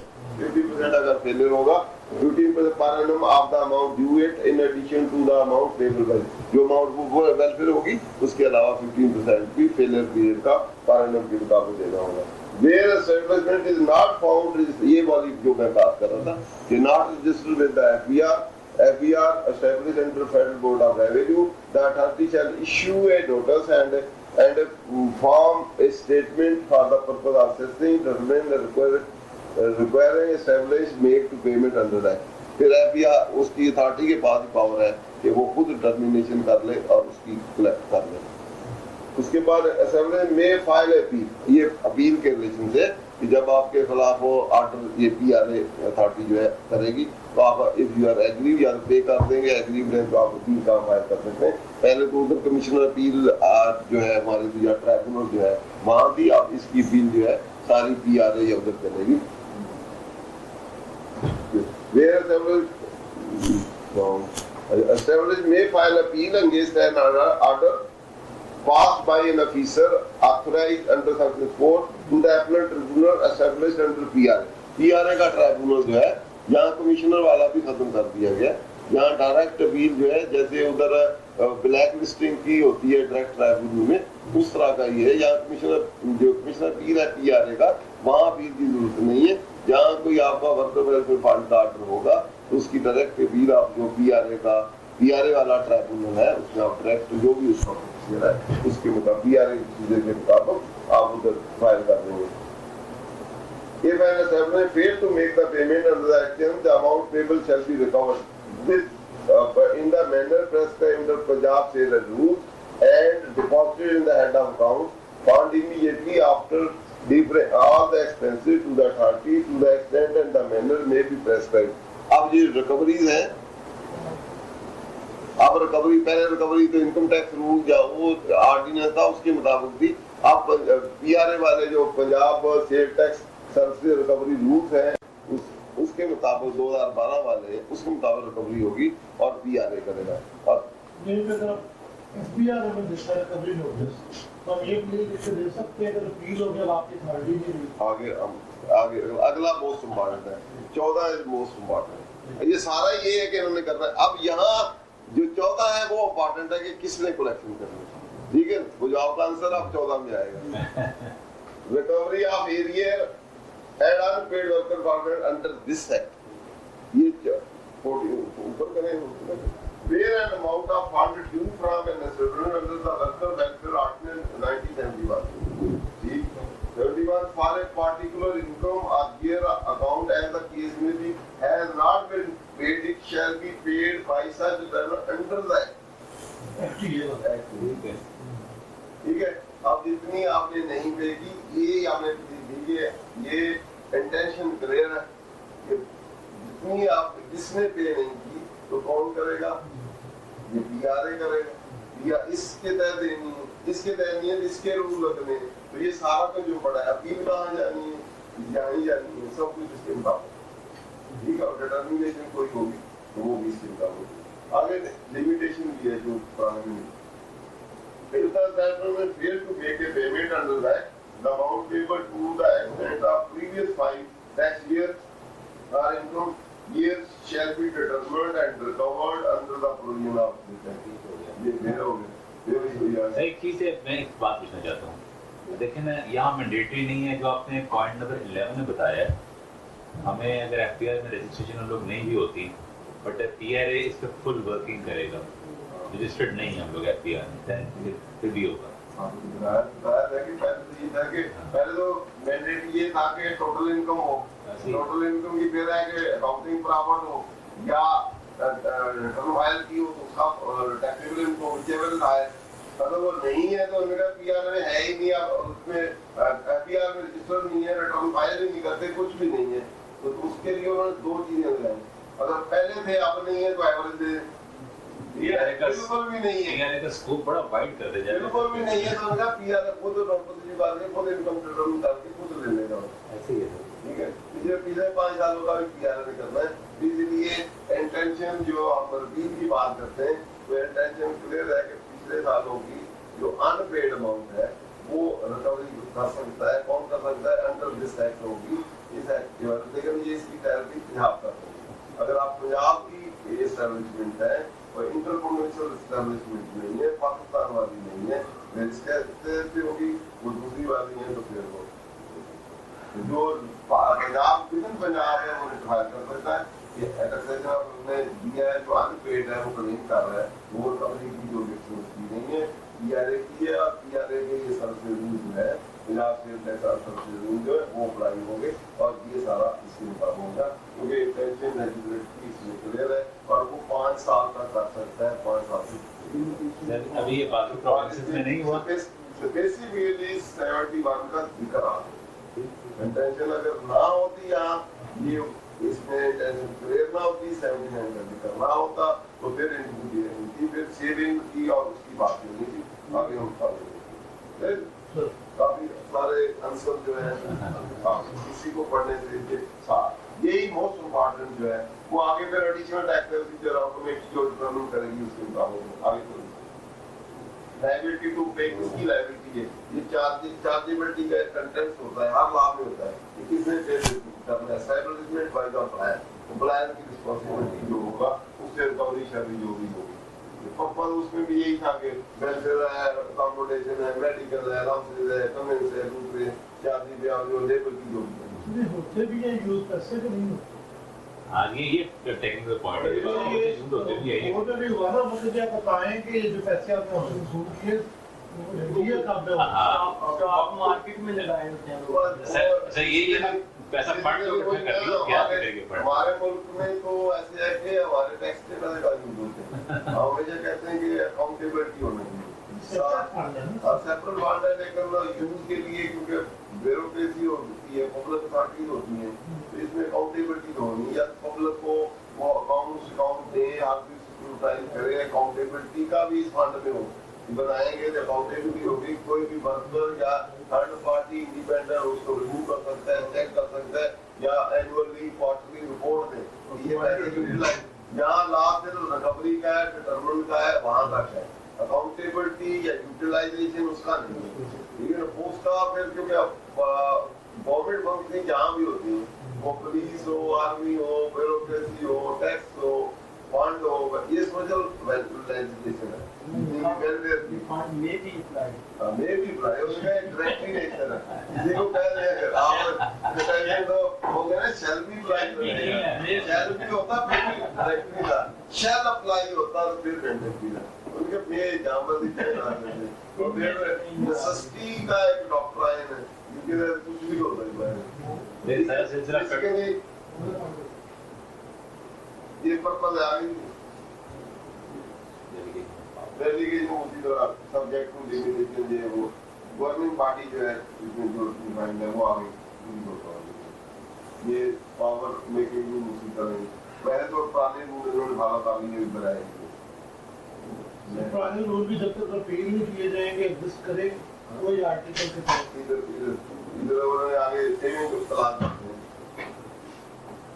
ये application आप मतलब लागू है मानना चाहिए, इसमें जो नया एक पुराने में नहीं था, इसमें प्रोविजन ऑफ पंजाब स्टेट है sir 2010 and rule made there in matter of charge additional charge recovery appeal shall apply collection payment of contribution tax को बात देयर लेट, और पंजाब स्टेट है सर सबसे सारा अप्लाई हो गया, ठीक है, mode and manner of payment registration sign off de sign off keeping calling record, order assessment, adjudication, enforcement, penalty, prosecution, appeal, and all other like वो तो मेरे इनकम को दोबारा रीडिटरमाइन करने बैठ गए पता है और नहीं वो नहीं करते हैं, वो इसलिए कि वो टोटल इनकम डिफाइन करते हैं, ऑडिट कर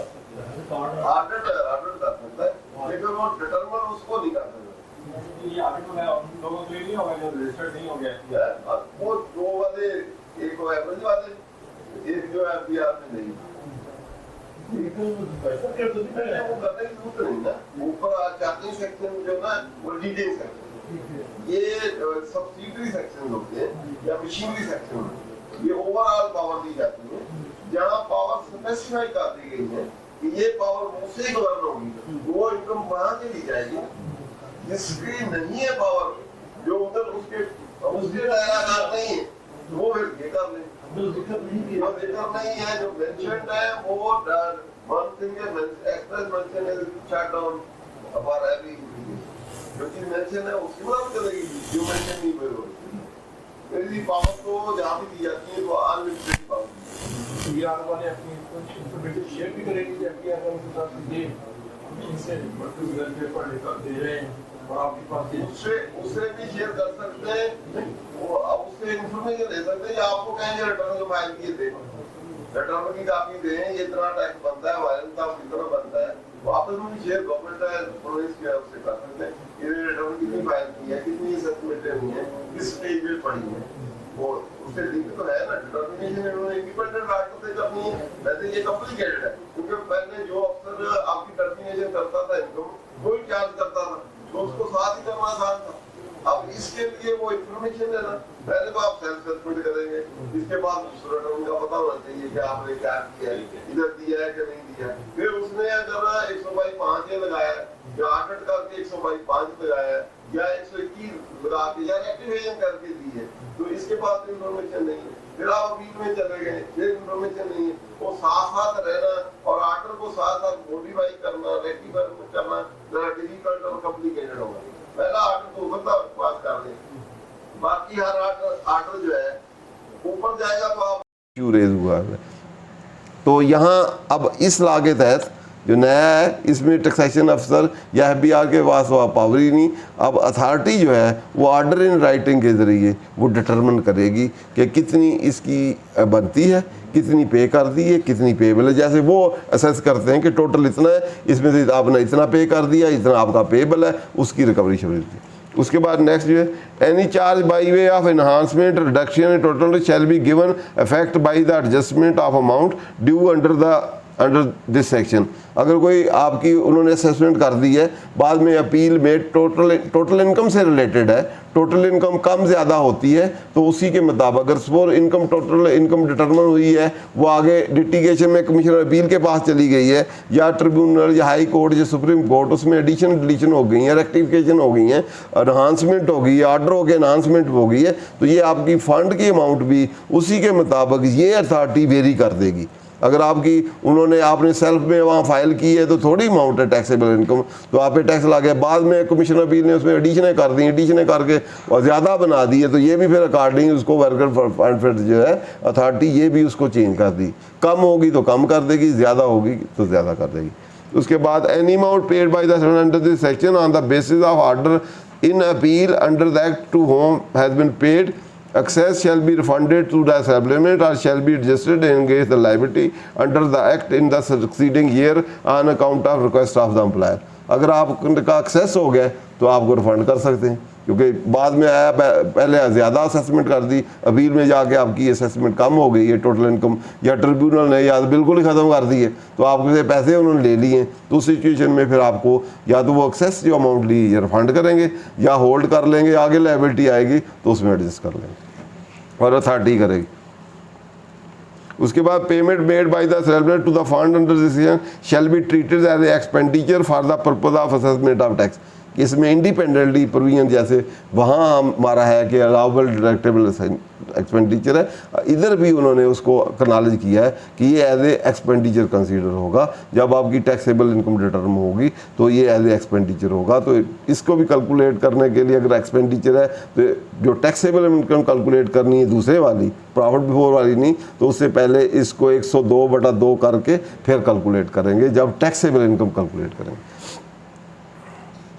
उसके बाद where assessment of income under the tax for any year is not finally made on or before specified date, the establishment shall pay the amount as required under this section for that year on the basis of average किधर गया the payment of the establishment of the fund under this shall be treated as expenditure। उसके बाद where assessment of income under the act for any is not finally made on or before the specified date, the establishment shall pay the amount as required under this section for that year on the basis of average income assessed during the preceding 2 year।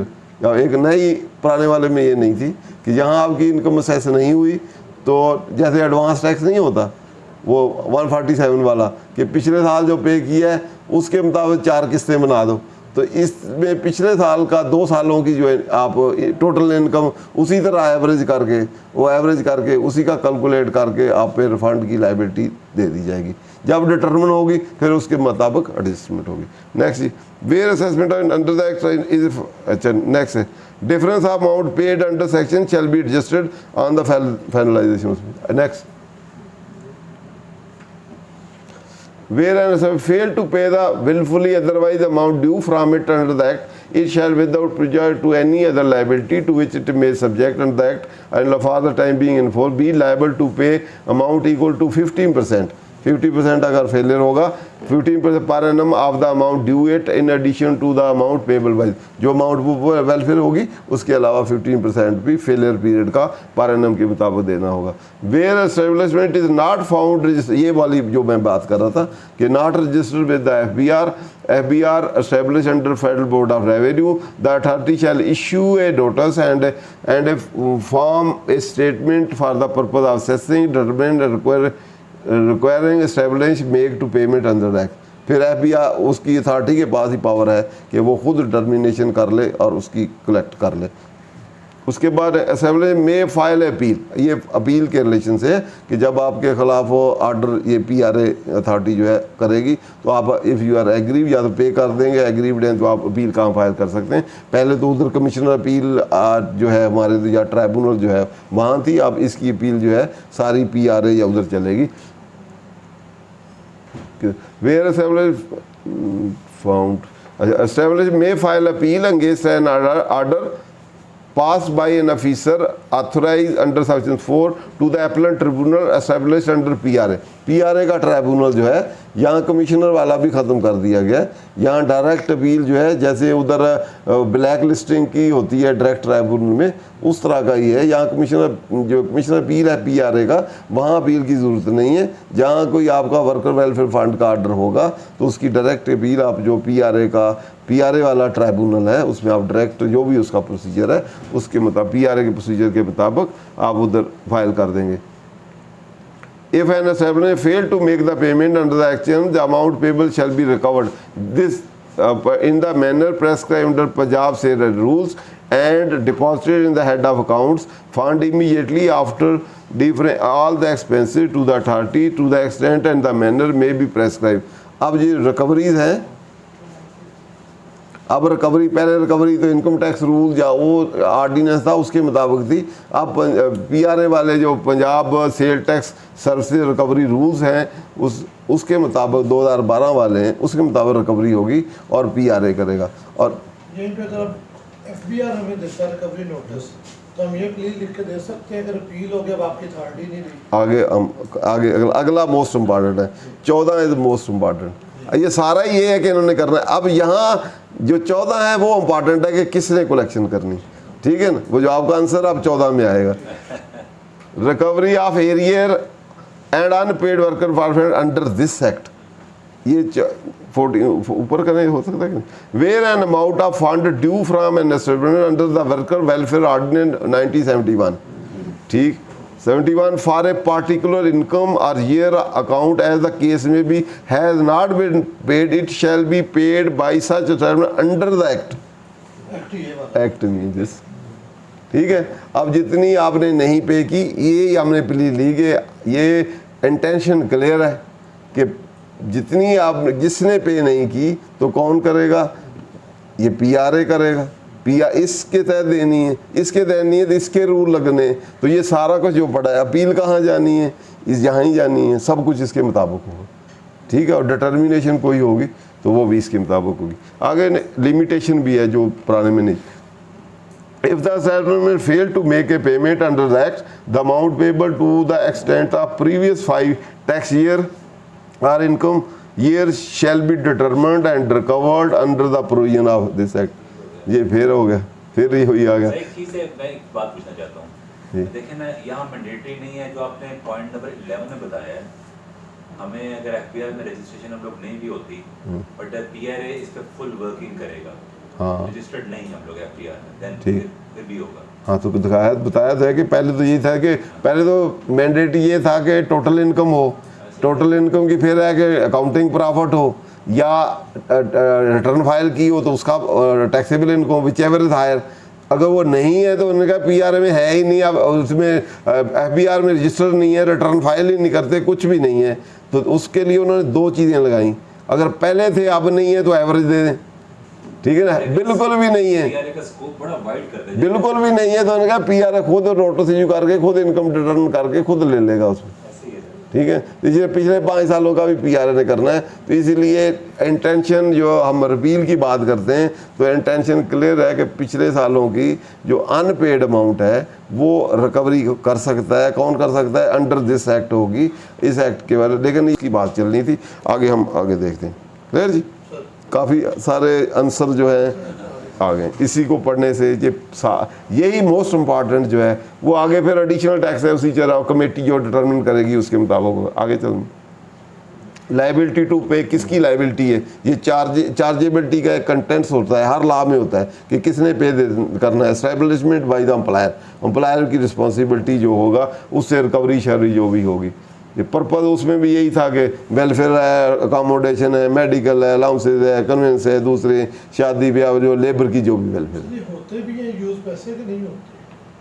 ये technical point ये तो court में भी हुआ ना, मतलब कि आप बताएं कि जो पैसे आपने उससे वसूल किए दिए कब है, स्टॉक मार्केट में लगाए होते हैं। बस वो बेसिकली वही ना, हमारे मुल्क में तो ऐसे है कि हमारे टैक्स के पैसे कहाँ यूज़ होते हैं। हम हमेशा कहते हैं कि अकाउंटेबिलिटी होना चाहिए, हाँ सेपरेट फंड है, लेकिन यूज़ के लिए क्योंकि ब्यूरोक्रेसी होती है, पब्लिक अथॉरिटीज़ होती हैं, तो इसमें अकाउंटेबिलिटी तो हो नहीं। या तो पब्लिक को वो अकाउंट दें, हर कोई स्क्रूटनाइज करे, अकाउंटेबिलिटी का भी इस फंड में हो कि बनाएंगे तो अकाउंटेबिलिटी होगी। कोई भी वर्कर या थर्ड पार्टी इंडिपेंडेंट उसको रिव्यू कर सकता है, चेक कर सकता है, या एनुअली क्वार्टरली रिपोर्ट दें कि ये पैसे यूटिलाइज। यहाँ लॉ सिर्फ रिकवरी का है, डिटरमिन का है, वहाँ तक है। अकाउंटेबिलिटी या यूटिलाइजेशन उसका नहीं है, ठीक है ना। वो उसका फिर क्योंकि गवर्नमेंट फंक्शन जहाँ भी होती हैं, वो पुलिस हो, आर्मी हो, ब्यूरोक्रेसी हो, टैक्स हो, फंड हो, ये सोशल लेजिस्लेशन है जितनी भी वेलफेयर की में भी अप्लाई होने का डायरेक्टरी नेचर है। इसी को कह दें अगर आप टेंशन तो वो कहना शेल भी अप्लाई तो नहीं लिखा ना, शेल भी होता फिर भी डायरेक्टरी था, शेल अप्लाई होता तो फिर मैंडेटरी था। उन्होंने कहा मैं जहाँ मर्जी चाहे ला सकते हैं। और फिर नेसेसिटी का एक डॉक्ट्राइन है जिसके तहत कुछ भी हो सकता है, तो ठीक है। बेसिकली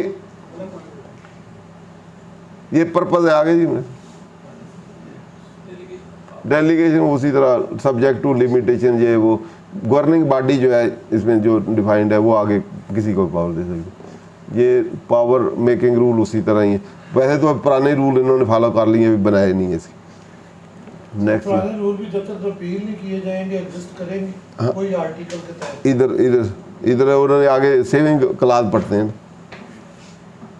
ये एप्लीकेशन ऑफ अदर लॉ बोर्स मॉडर्न है, इसमें जो नया एक पुराने में नहीं था, इसमें provision of Punjab sale tax service 2000 and rule made there and in matter of charge, additional charge, recovery, appeal shall apply, collection, payment of contributor that so far they relate to.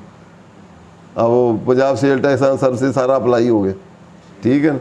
Mode and manner of payment, registration, sign off, de registration, de sign off, keeping, calling record, order, assessment, adjudication, enforcement, penalty, prosecution, appeal and all other alignment. वो तो मेरे income को दोबारा रीडिटरमिन करने बैठ जाएगा, तो वो कर सकता है पावर दी नहीं, वो नहीं कर सकता। वो इसलिए कि वो टोटल इनकम डिफाइन कर दी गई है।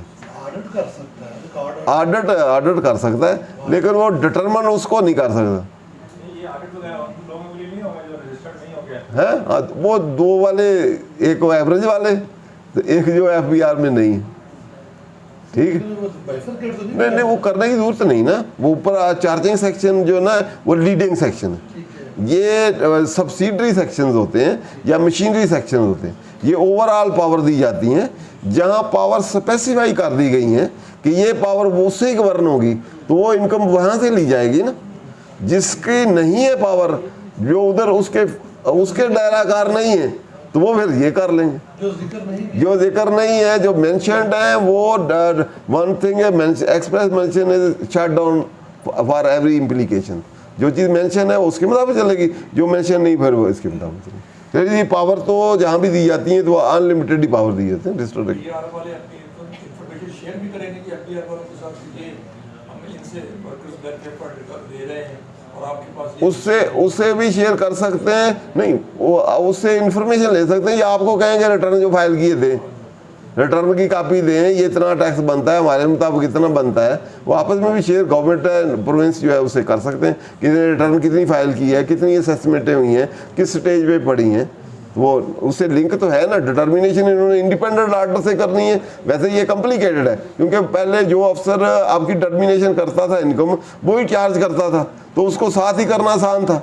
अब इसके लिए वो इन्फॉर्मेशन लेना, पहले तो आप सेल्फ असेसमेंट करेंगे, इसके पास उस रिटर्न का पता होना चाहिए कि आपने क्या किया है, इधर दिया है कि नहीं दिया। फिर उसने अगर 100/5 लगाया है, या ऑडिट करके 100/5 लगाया है, या 121 लगा के, या रेक्टिफिकेशन करके दी है, तो इसके बाद तो इन्फॉर्मेशन नहीं है। फिर आप अपील में चले गए, फिर इन्फॉर्मेशन नहीं है। वो साथ साथ रहना और ऑर्डर को साथ साथ मॉडिफाई करना, रेक्टिफाई करना ज़रा डिफ़िकल्ट और कॉम्प्लिकेटेड होगा। पहला ऑर्डर तो हो सकता है पास कर लें, बाकी हर ऑर्डर जो है ऊपर जाएगा तो आप नहीं बताएंगे, नीचे जाएगा तो आप रेक्टिफाई करेंगे। क्लियर जी। वो अगर उधर आपकी हो गया, आप अपील में गए, उन्होंने एडिशनें कर दी 111 की, या दूसरी एडिशनें कर दी, वो इनकम बढ़ गई, तो वर्कर वेलफेयर साथ ही बढ़ गया ना। उन्होंने तो सेस करना नहीं, अब इधर नहीं करना, इधर आपने बताना नहीं। अगर कम हो गया तो आपने कहना जी रेक्टिफाई करें, ये तो ज़्यादा है, रिफंड करें, और रिफंड करें या अगले सालों में एडजस्ट करें। ठीक है। इसलिए दोनों का due to gap, relation gap की वजह से टैक्स पेयर या जो भी एस्टेब्लिशमेंट है या एम्प्लॉयर हैं, इससे बेनिफिट ले सकते हैं। ये एक डिपार्टमेंट जो इंफॉर्मेशन दूसरे से कलेक्ट करता है, जैसे पहले एग्रीकल्चर इनकम इन्होंने डिटरमिन की थी, FBR का रिकॉर्ड दे के, तो कोर्ट ने कहा था कि आप अपना ये बेसिस वैलिड नहीं है आपकी।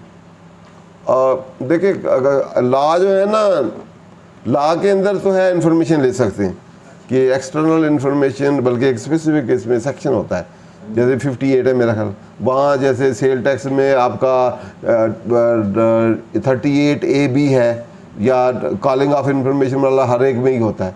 तो किसी से भी 176 जो है वो उसमें है, 176 है, किसी को भी समन करके कोई भी इंफॉर्मेशन दी जा सकती है। पुराने समय में 144 और 148 होते थे, तो आप इंफॉर्मेशन किसी से भी ले सकते हैं, और किसी अदारे से तो स्पेसिफिकली ले सकते हैं, हर गवर्नमेंट से ले सकते हैं। बल्कि इन्होंने IT को आपस में शेयरिंग बेस भी किया है। तो अभी लॉ में अमेंडमेंटें जो आई हैं उसमें भी एक्सचेंज ऑफ इंफॉर्मेशन का है, बल्कि आप कलेक्शन का on behalf of foreign entity, और फॉरेन एंटिटी आपके बिहाफ पे, और आप एग्रीमेंट भी अदारा FBR या जितने हैं बायलेटरल, यूनिलेटरल, वो सारे ट्रीटी, एग्रीमेंट, कन्वेंशन भी कर सकते हैं, और साथ इंफॉर्मेशन शेयरिंग भी कर सकते हैं। वैसे public information according to the freedom of information ordinance और एक्सेस टू इंफॉर्मेशन कोई भी ले सकता है, हर एक की पावर है, आप भी ले सकते हैं। कोई पब्लिक इन्फॉर्मेशन हो जो कॉन्फिडेंशियल हो वो नहीं, वो आप ले सकते हैं। तो वैसे भी आपस में शेयरिंग करते हैं तो ये मंगवा सकते हैं,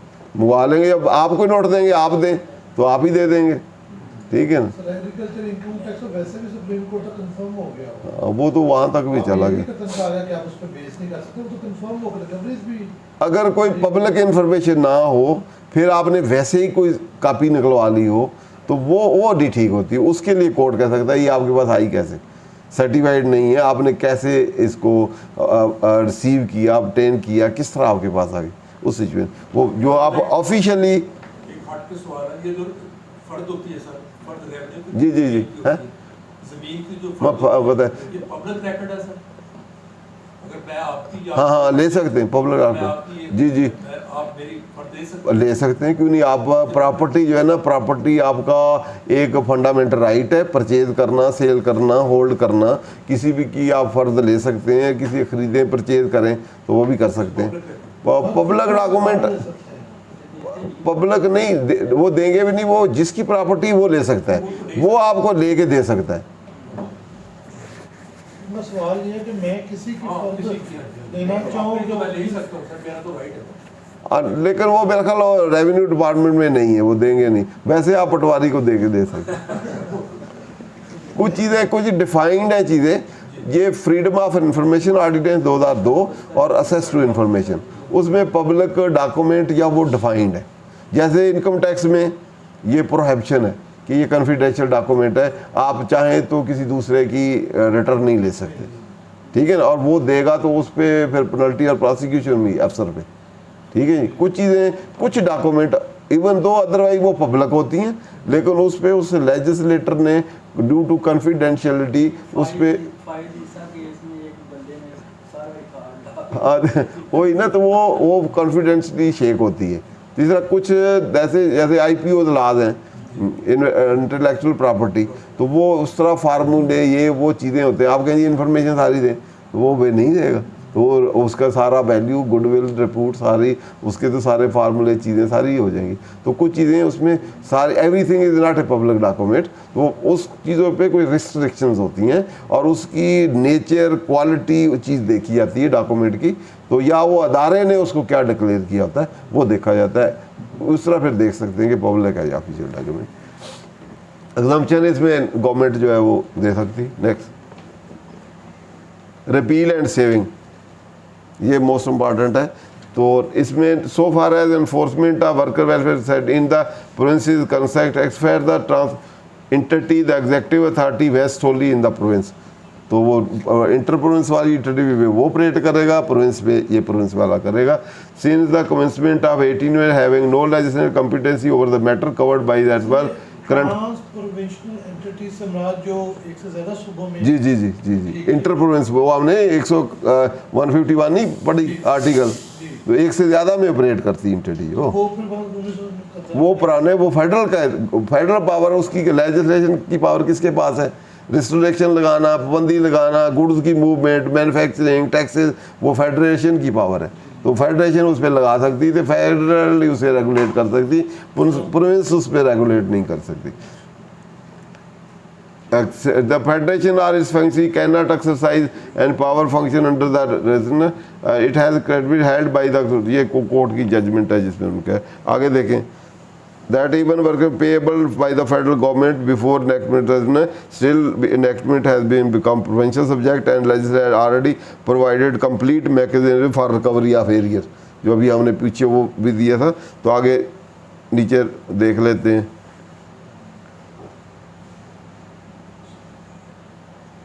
ये रिपीलें,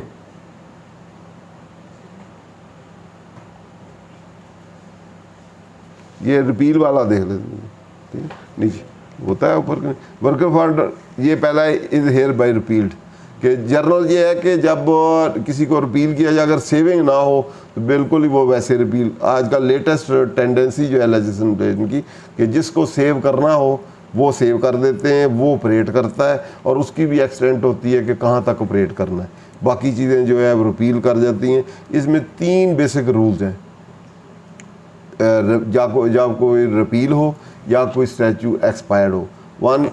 पहला रूल ये है कि जो ट्रांजैक्शन अक्कर हुए हैं, बिगिनिंग हुई है, प्रोसेस हुए हैं और कंप्लीट हो गए, that is past and close transaction, वो पुराने लॉ के तहत ही रहेंगे।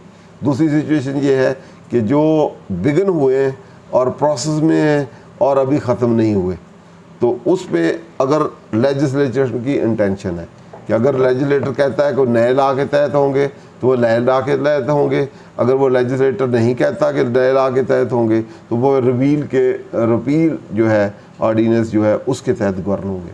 जो अभी बिगनिंग ही नहीं हुए वो नए ला के तहत होंगे।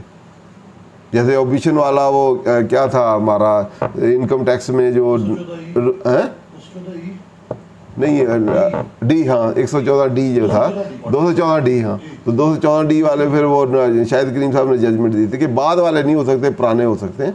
तो पुराने वाले जो हुए हैं पहले हो सकते हैं, जो नोटिस कोई बाद में नहीं इशू हो सकता। ओमिशन का वैसे भी होता है कि जब ओमिट है इट मीन्स रे that deleted from the legislator, ऐसे ही है जैसे फ्रॉम द बिगिनिंग से ही पार्ट नहीं है।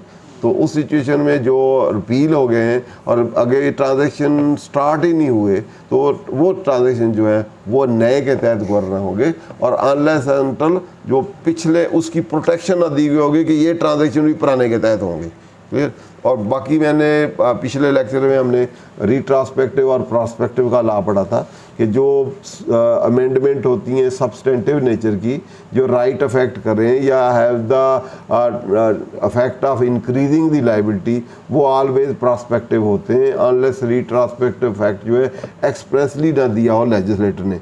और जो प्रोसीजरल होते हैं या रिकवरी या मशीनरी प्रोविजन जो होते हैं ये रिट्रांसपेक्टिव होते हैं अनलेस उसको प्रॉस्पेक्टिव अफेक्ट ना दिया हो। तो इस तरह जो रेमेडियल क्लैरिफिकेटरी हो वो भी रिट्रांसपेक्टिव होते हैं, लेकिन लिमिटेड होते हैं to the extent of pending cases, pending before the commissioner या डीसी या ट्रिब्यूनल, हाई कोर्ट या सुप्रीम कोर्ट। तो उस हद तक आपका बेनिफिट ले सकते हैं और आपको उसको क्लेम करना पड़ता है। जहाँ कहीं दो सिचुएशन राइट और प्रोसीजर डेल टुगेदर, राइट भी इफेक्ट होता हो प्रोसीजर भी होता हो, तो उस चीज़ में old right according to the old procedure, new right according to the new procedure, ये जनरल रूल्स हैं। तो बाकी अपील जो रिपील है और सेविंग जो है ये डिटरमिन करती है कि किसने ऑपरेट करना है या नहीं करना। उसके बाद पिछला उसमें था एक पढ़ने वाली इम्पॉर्टेंट, ये not with standing the repeal of 79 all orders, rules, regulation made, notification issued, action and procedure taken under the repeal ordinance shall continue to remain enforceable until already amended, repealed under the provision of the act। तो अब ये जो चीज़ है ये जो already proceeding हुई है उसको प्रोटेक्ट कर रहा है, अगली प्रोसीडिंग को प्रोटेक्ट नहीं कर रहा। अगली प्रोसीडिंग को प्रोटेक्ट करता है राइट की फ्यूचर की, तो वो भी पुरानी वाली आगे कर सकती तो फिर वो प्रोटेक्ट होती। पुराने राइट एक्शन जो है वो प्रोटेक्ट किए गए। आगे देख लें हम अगले, ये रिपील में जनरल रिपील ये होती है, इसको हम देख लेते हैं। Where act or any central act regulation made after the commencement of act, repeal and enactment hereto made or hereto be made, then unless different intention appear the repeal shall not. अगर different intention है तो repeal ख़त्म होगी, नए के तहत govern होगा। अब हमने इंटेंशन उधर देख ली है, उसने कहा 71 वाले भी इसने ही रिकवर करने, तो इसलिए उसमें फिर ये वाली सिचुएशन अप्लाई नहीं होगी।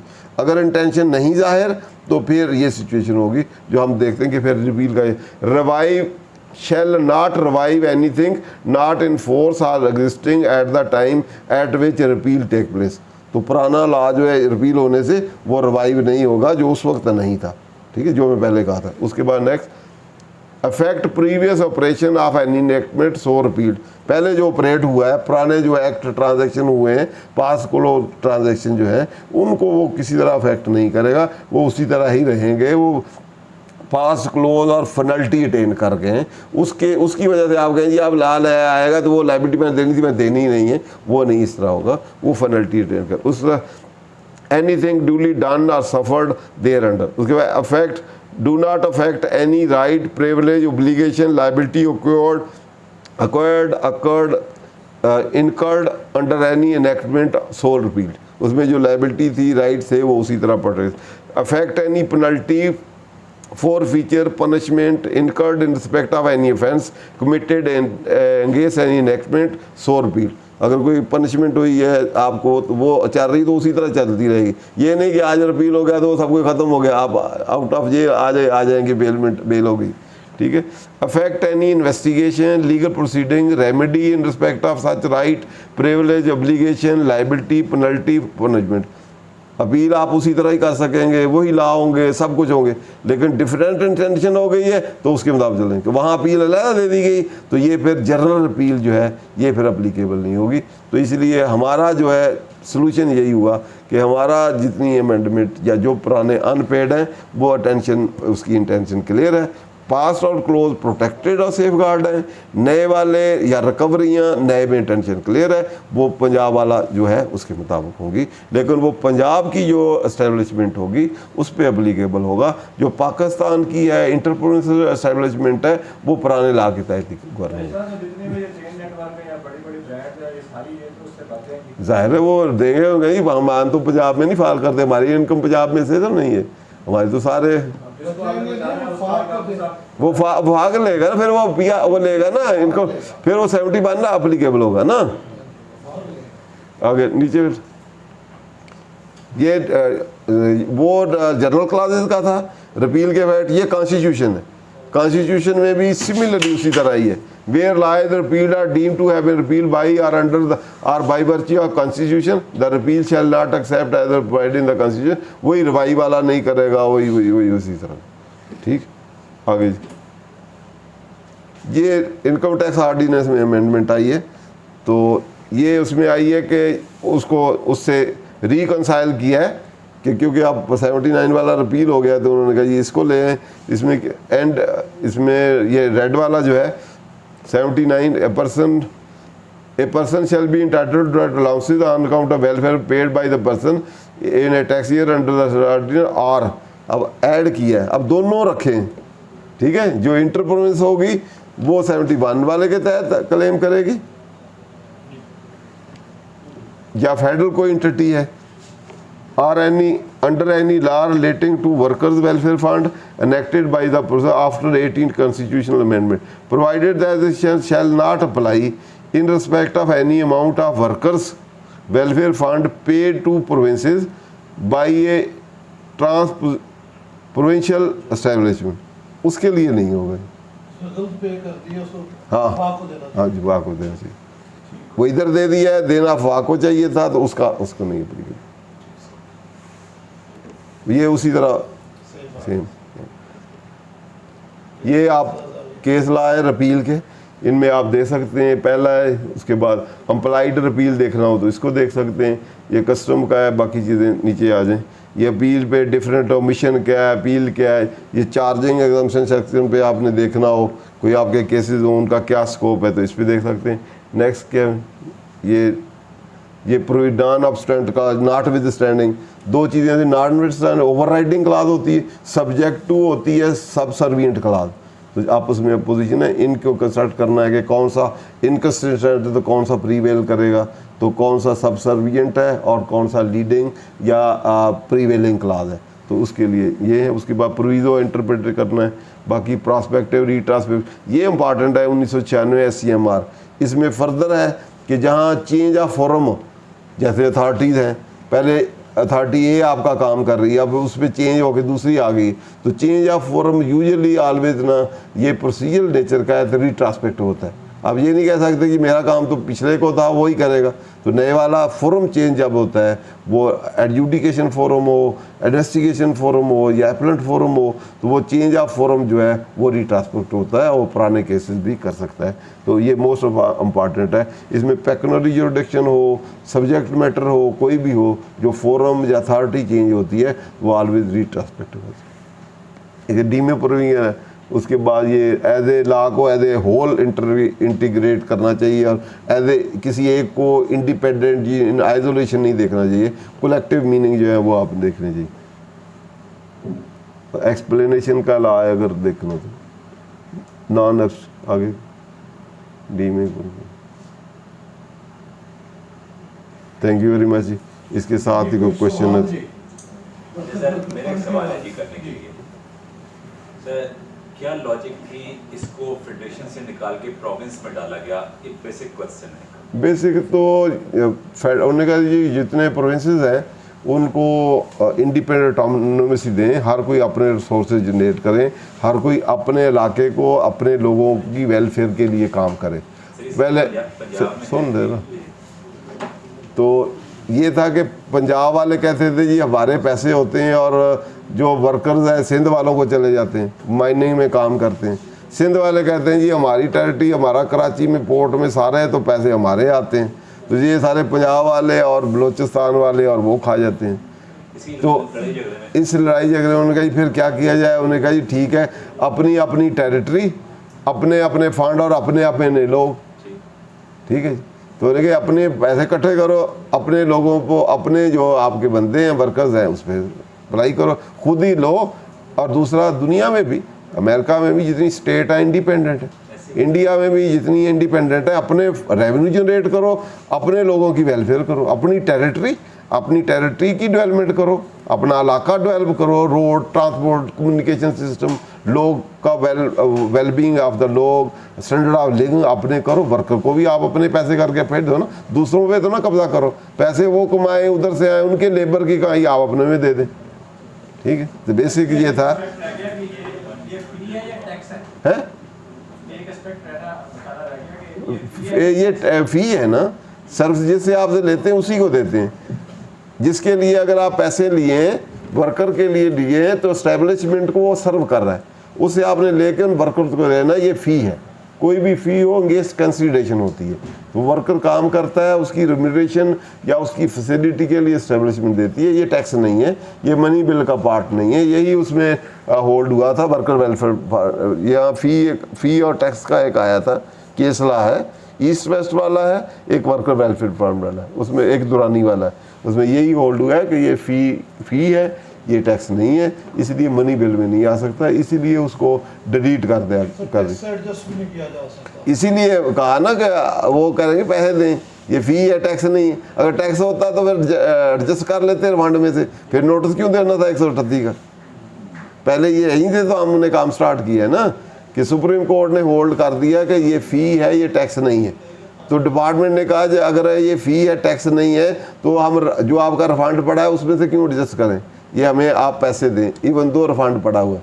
तो हमने कहा जी रिफंड हमें दे दें और टैक्स ले लें, एक हाथ से दें एक हाथ से ले लें, ठीक है। उन्होंने कहा वो तो नहीं देते लेकिन आप ये दें। जितना भी फंड कलेक्ट होता है सर, वही एसएन साहब कह रहे थे, जितना भी ये फंड कलेक्ट होता है इसको भी मॉनिटर करने वाली कोई अथॉरिटी है। ये अथॉरिटी है ना इसके तहत, इस नहीं ये गवर्निंग बॉडी है ना इसके तहत, फंड की इसमें है ना, उसमें चीफ मिनिस्टर है, दूसरे हैं, गवर्निंग बॉडी है। वो क्या करते हैं क्या नहीं करते ये नहीं हम कर सकते ना। ये वर्कर वाले वो पूछ सकते हैं, उनकी यूनियंस होती हैं ये वगैरह वगैरह, तो वो अपने उनके अब नए लाएंगे वो अपना देखें, क्योंकि उनका राइट है वो देखें, उसकी अकाउंटेबिलिटी पूछें। क्योंकि हम तो बीइंग एज ए लायर या एक एस्टेब्लिशमेंट के तहत दे देंगे, लेकिन आगे वो वर्कर्स जो हैं वो उनका अपना एक वो 3-4 हमने एंट्रीज पढ़ी थी, वो इंडस्ट्रियल डिस्प्यूट हो या यूनियंस हो तो वो अपने राइट को प्रोटेक्ट करने के लिए पूछ सकते हैं कि ये हमारे पैसे आए हैं इतने, तो आपने कहाँ रखे हैं ये, क्योंकि ये फ़ी है, ये जनरल पब्लिक के लिए इस्तेमाल नहीं हो सकता, वो जनरल फंड या कंसोलिडेटेड फंड का पार्ट नहीं बन सकता। वैसे जो टैक्स होता है वो कंपल्सरी एक्सपेक्टेशन ऑफ मनी होती है, वो आपको नहीं बताया जाता किस पर्पज़ के लिए इस्तेमाल होगा, आपने वो कंपल्सरी देना है। यहाँ पे इम्पोज जिस पे इम्पोज हुआ उसने दे देना है, आगे कहाँ इस्तेमाल करना है ये स्टेट की जिम्मेदारी है, वो समझती है, जहाँ बेहतर समझती है रोड पर लगाना है, आर्मी को देना है, जजों की देनी तनख्वाह या कोई और, जहाँ वो समझते हैं बेहतर है वो कंसोलिडेटेड फंड का पूल का पार्ट बन जाता है, वहाँ से जिसको चाहे दे दें। लेकिन जो फीस होती है जो स्पेसिफिक पर्पज़ के लिए, स्पेसिफिक टेरिटरी या स्पेसिफिक लोगों के लिए जो जिन्होंने सर्विस रेंडर की है उनकी कंसिडरेशन में उनको देनी है।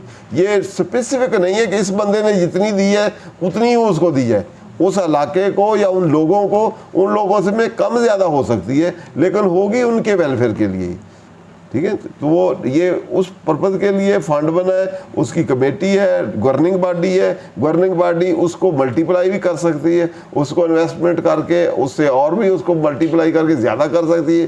फिर उसके लिए रूल रेगुलेशन पर्पज़ भी है पर्पज़ है ना कि वेलफेयर करना है, अकोमोडेशन, हेल्थ, दूसरे ये वो, तो उनकी इंश्योरेंस, हेल्थ, सेफ्टी, सिक्योरिटी जो भी है, तो उन पर्पज़ में भी लॉ में स्पेसिफाइड है। उन पर्पज़ में इस्तेमाल होना है, किसको कितना देना है वो अपने फिर कमेटी जो है अपने रूल रेगुलेशन बनाएगी कि किस तरह कहाँ एलोकेट करना है। तो उसका फिर प्रॉपर अकाउंट्स भी है, ऑडिट भी हैं, और उनके जो एजी ऑफिस वाले हैं या दूसरे पब्लिक जो ऑडिट होते हैं वो उसकी अकाउंटेबिलिटी भी कर सकते हैं कि इसमें गुर्द तो नहीं हुई, वो केस भी बन सकते हैं, नैब भी आ सकता है।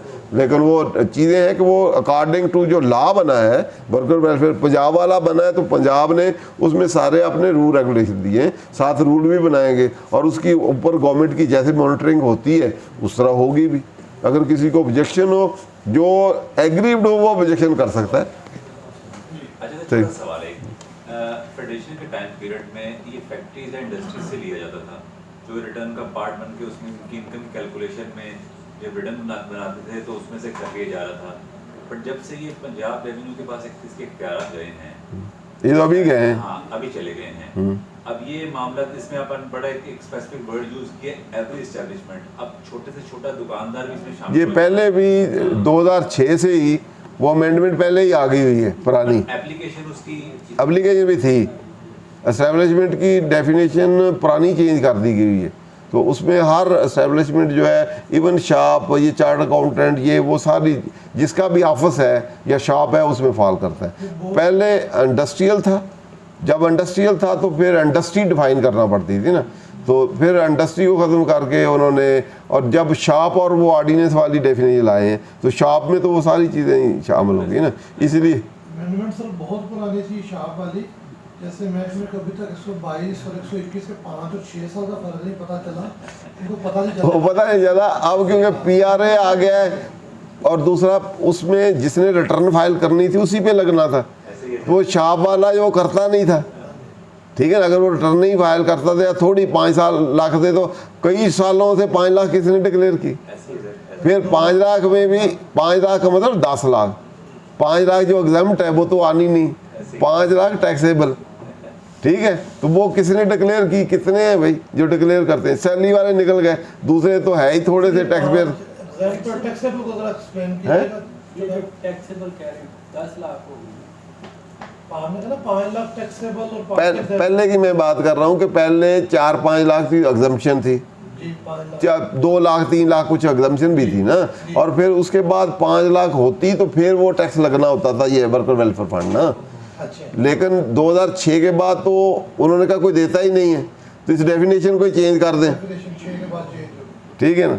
6 से पहले तो बिल्कुल ही नहीं थी ना, पहले तो इंडस्ट्रियल वाला डिस्प्यूट रहा, इंडस्ट्रियल को उन्होंने कहा जी इंडस्ट्री ख़त्म करें, एस्टेब्लिशमेंट में लाएं, शॉप वाले और दुकान ऑफिस ये उस पर ले आए, शायद इस पर कोई देना शुरू कर दे। उन्होंने कहा वो तो कर दिया उन्होंने, लेकिन साथ अगला काम के टैक्सेबल इनकम, उन्होंने कहा टैक्सेबल इनकम तो 5 लाख कोई डिक्लेयर ही नहीं करता, तो आएगा कहाँ से। 3 लाख एग्जाम्प्ट है, ऊपर 5 लाख टैक्सेबल हो, तो फिर वो लगनी थी उस डेफिनेशन के बाद। अच्छा, उन्होंने कहा फिर क्या करें, उन्होंने कहा फाइनेंस बिल 2006 में इसको अमेंड कर देते हैं, टैक्सेबल जो डेफिनेशन है टोटल इनकम इसको ही बदल देते हैं।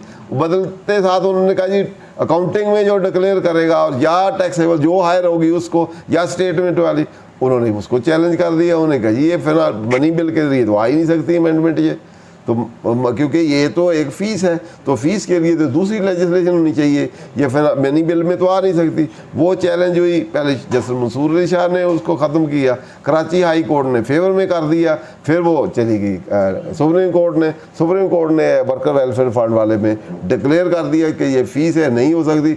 वो डेफिनेशन ख़त्म हो गई, फिर ओरिजिनल वाली आ गई, वो रिवाइव होगी। तो अब प्रोविंशियल वाला वो 18 अमेंडमेंट आ गई 2010 में, तो वो सब्जेक्ट मैटर बदल गया, सब्जेक्ट मैटर अब नया लाया तो उन्होंने खुद उस लॉ में डेफिनेशन दे दी, ठीक है। अब क्लियर हो इस मामले इसमें बहुत अच्छे से आपने कर लिया है, पर पंजाब इस टाइम पे बहुत एक्टिव है, ये स्पीड वो जाहिर है। Thank you very much. Thank you. मैं इंतहाई मशहूर अपने तमाम दोस्तों का, पार्टिसिपेंट्स का जो इस सेशन में हमारे साथ रहे। मैं सबसे ज़्यादा शुक्रगुजार हूँ अपने उस्ताद मोहतरम मंशा सुखेरा साहब का। मैंने काफ़ी सारे सवाल लिखे हुए थे जो पूछने थे, लेकिन अल्हम्दुलिल्लाह एंड पे एक भी नहीं जो बचा जो मैं अलहदा से पूछ सकता। तो सारी चीज़ों के जवाब उन्होंने दिए। दोस्तों का जो टाइम था वो बड़ा कीमती था। मुझे उम्मीद है कि एक बड़ी फ्रूटफुल जो वर्कर्स वेलफेयर फ़ंड के हवाले से जो इसकी कॉन्स्टिट्यूशनल हिस्ट्री, इसका जिस तरह वो डेफिनेशन, जो इसके ऊपर केस लॉज, जो भी प्रोविंस और इंटर प्रोविंस की, ये बड़ी खूबसूरती से सर ने इसको एक्सप्लेन किया, जो हमें मावनत करेगा अपनी इनकम टैक्स रिटर्न्स और अपने क्लाइंट्स को डील करने के अंदर। बहुत शुक्रिया। अगले सेशन में अगली जुमेरात इंशाल्लाह फिर जी। बहुत शुक्रिया।